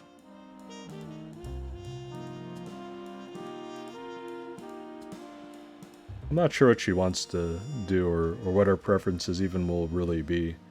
You know, she's just sort of being a kid and having the weird 4-year-old answers to things and the weird irreverent questions, not really fully understanding what she's asking about, you know. It's funny. Being a parent's fun. The only thing that I do want to push her into is probably gaming and stuff like that. Just so at least I have something in common with her, you know?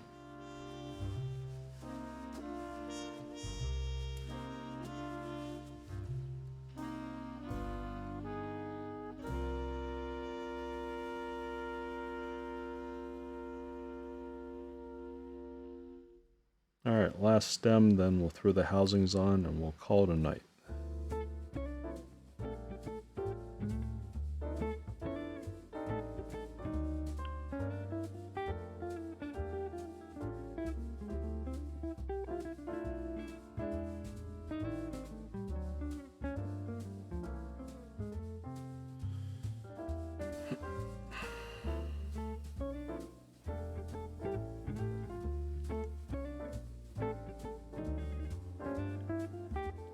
Super important for building a good relationship. Yeah. So growing up, my parents didn't understand gaming, but they knew it was important to me. So they sort of let me do it. My dad really didn't understand it, but you know, he was cool with it. And that was one of those things that before I had kids, I said, you know, if I had kids, I would want them to be gamers or at least understand gaming in a way that it could be something that we could share in common. So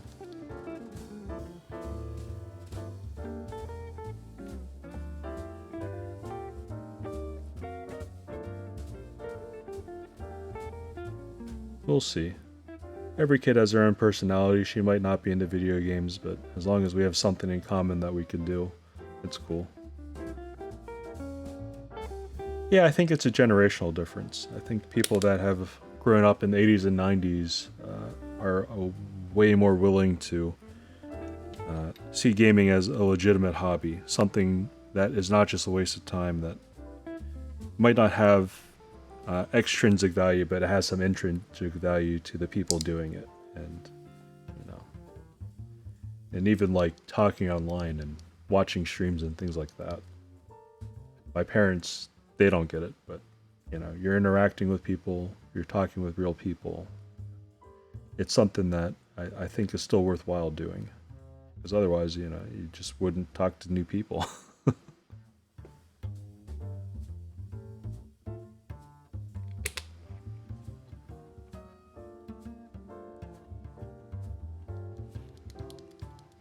I think all parents well, I shouldn't say all parents. Most parents at a certain point hated it or feared it, because I know in the late 80s, early 90s, there was a big fear craze with, games, and later in the late 90s, I guess it was video game violence in early 2000s. There was much maligned for that. But the data are such that I don't think the link was there, and hopefully parents nowadays are wise enough to realize that, but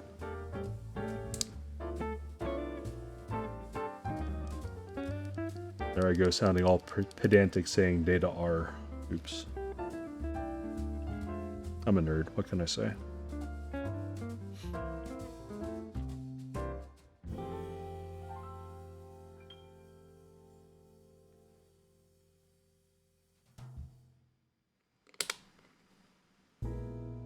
Alright.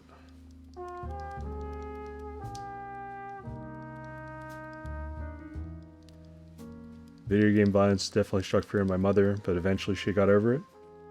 Yeah, so my mother was worried about video game violence, and then after that she was worried that I got into Magic the Gathering, the whole demonic demon summoning or whatever the craze was then. And then she was very worried when I started playing Dungeons and Dragons, until she met my friends and realized that it was hype. It was just overblown nonsense. I think it was when she saw us just rolling dice, laughing, having a good time, eating snacks, she sort of got over it.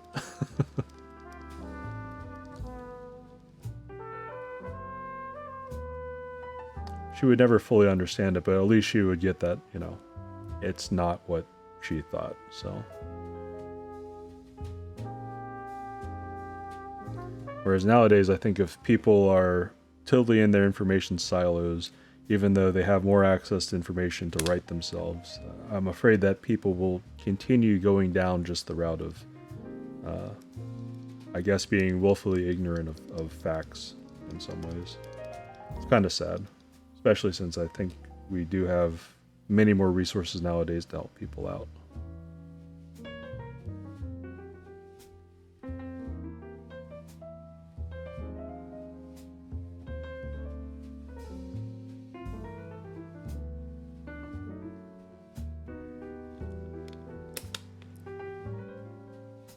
Alright. I do like the fact that these are clear switches, so I can clearly see when I mess up or when I don't mess up a switch film.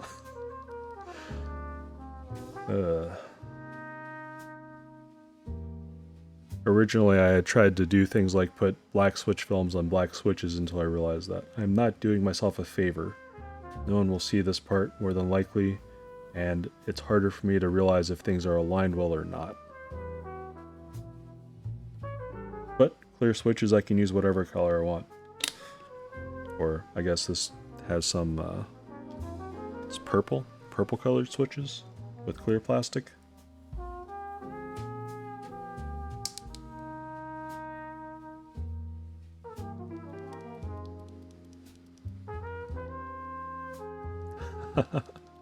Spare an afternoon, take some time, just do it. Yeah. I don't know. Looping and filming switches is just one of those, usually it's a JDI, just do it sort of thing. When you have time, of course. Rolly Master Choker. Huh?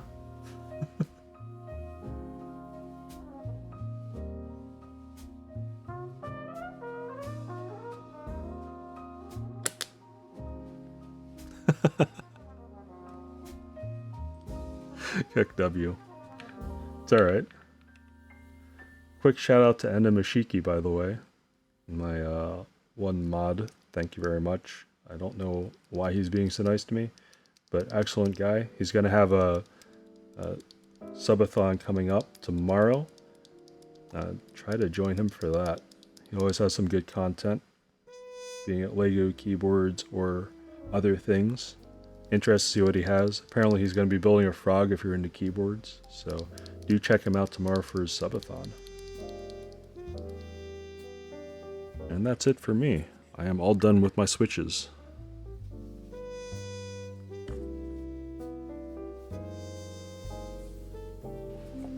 Alright, it's like 3 a.m. here, and I'm tired. I'm going to head out for tonight. Yeah, I'll definitely try to stop by your stream at least at some point. Bring some love. I'll probably do the Q1 build sometime over the weekend, so yeah, check me out for that later. I'll have to figure out how self-promotion works on some of these things. But everyone have a good night. Thanks for being here. Thank you very much for staying with me.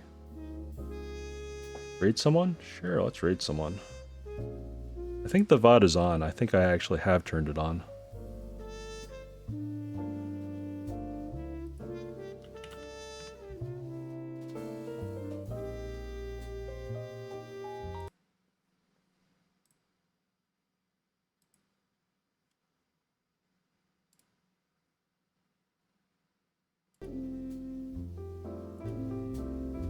Let's see.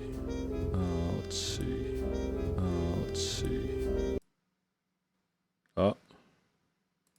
Need to get rid of myself in the lower corner. Okay, let's do that then.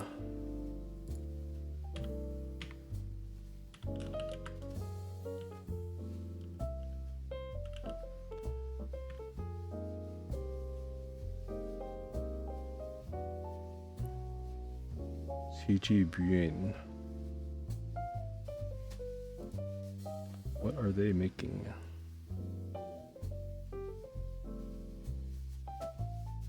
Ah, keyboard. Now daily small tasks. Then how do I start this? I still need to figure out how to actually immediately raid. But again, while it counts down, it's like 2/3 of the way down. Yeah, thank you all for being here. Gonna go to this guy, show him some love, say hi. Chat browser. This thing?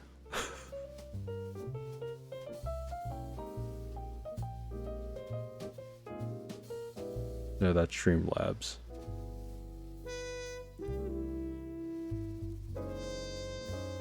My own chat?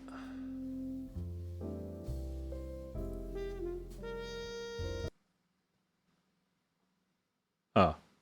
Well, it's going anyways. Alright. Well, thank you guys. Catch you later. Have a good one.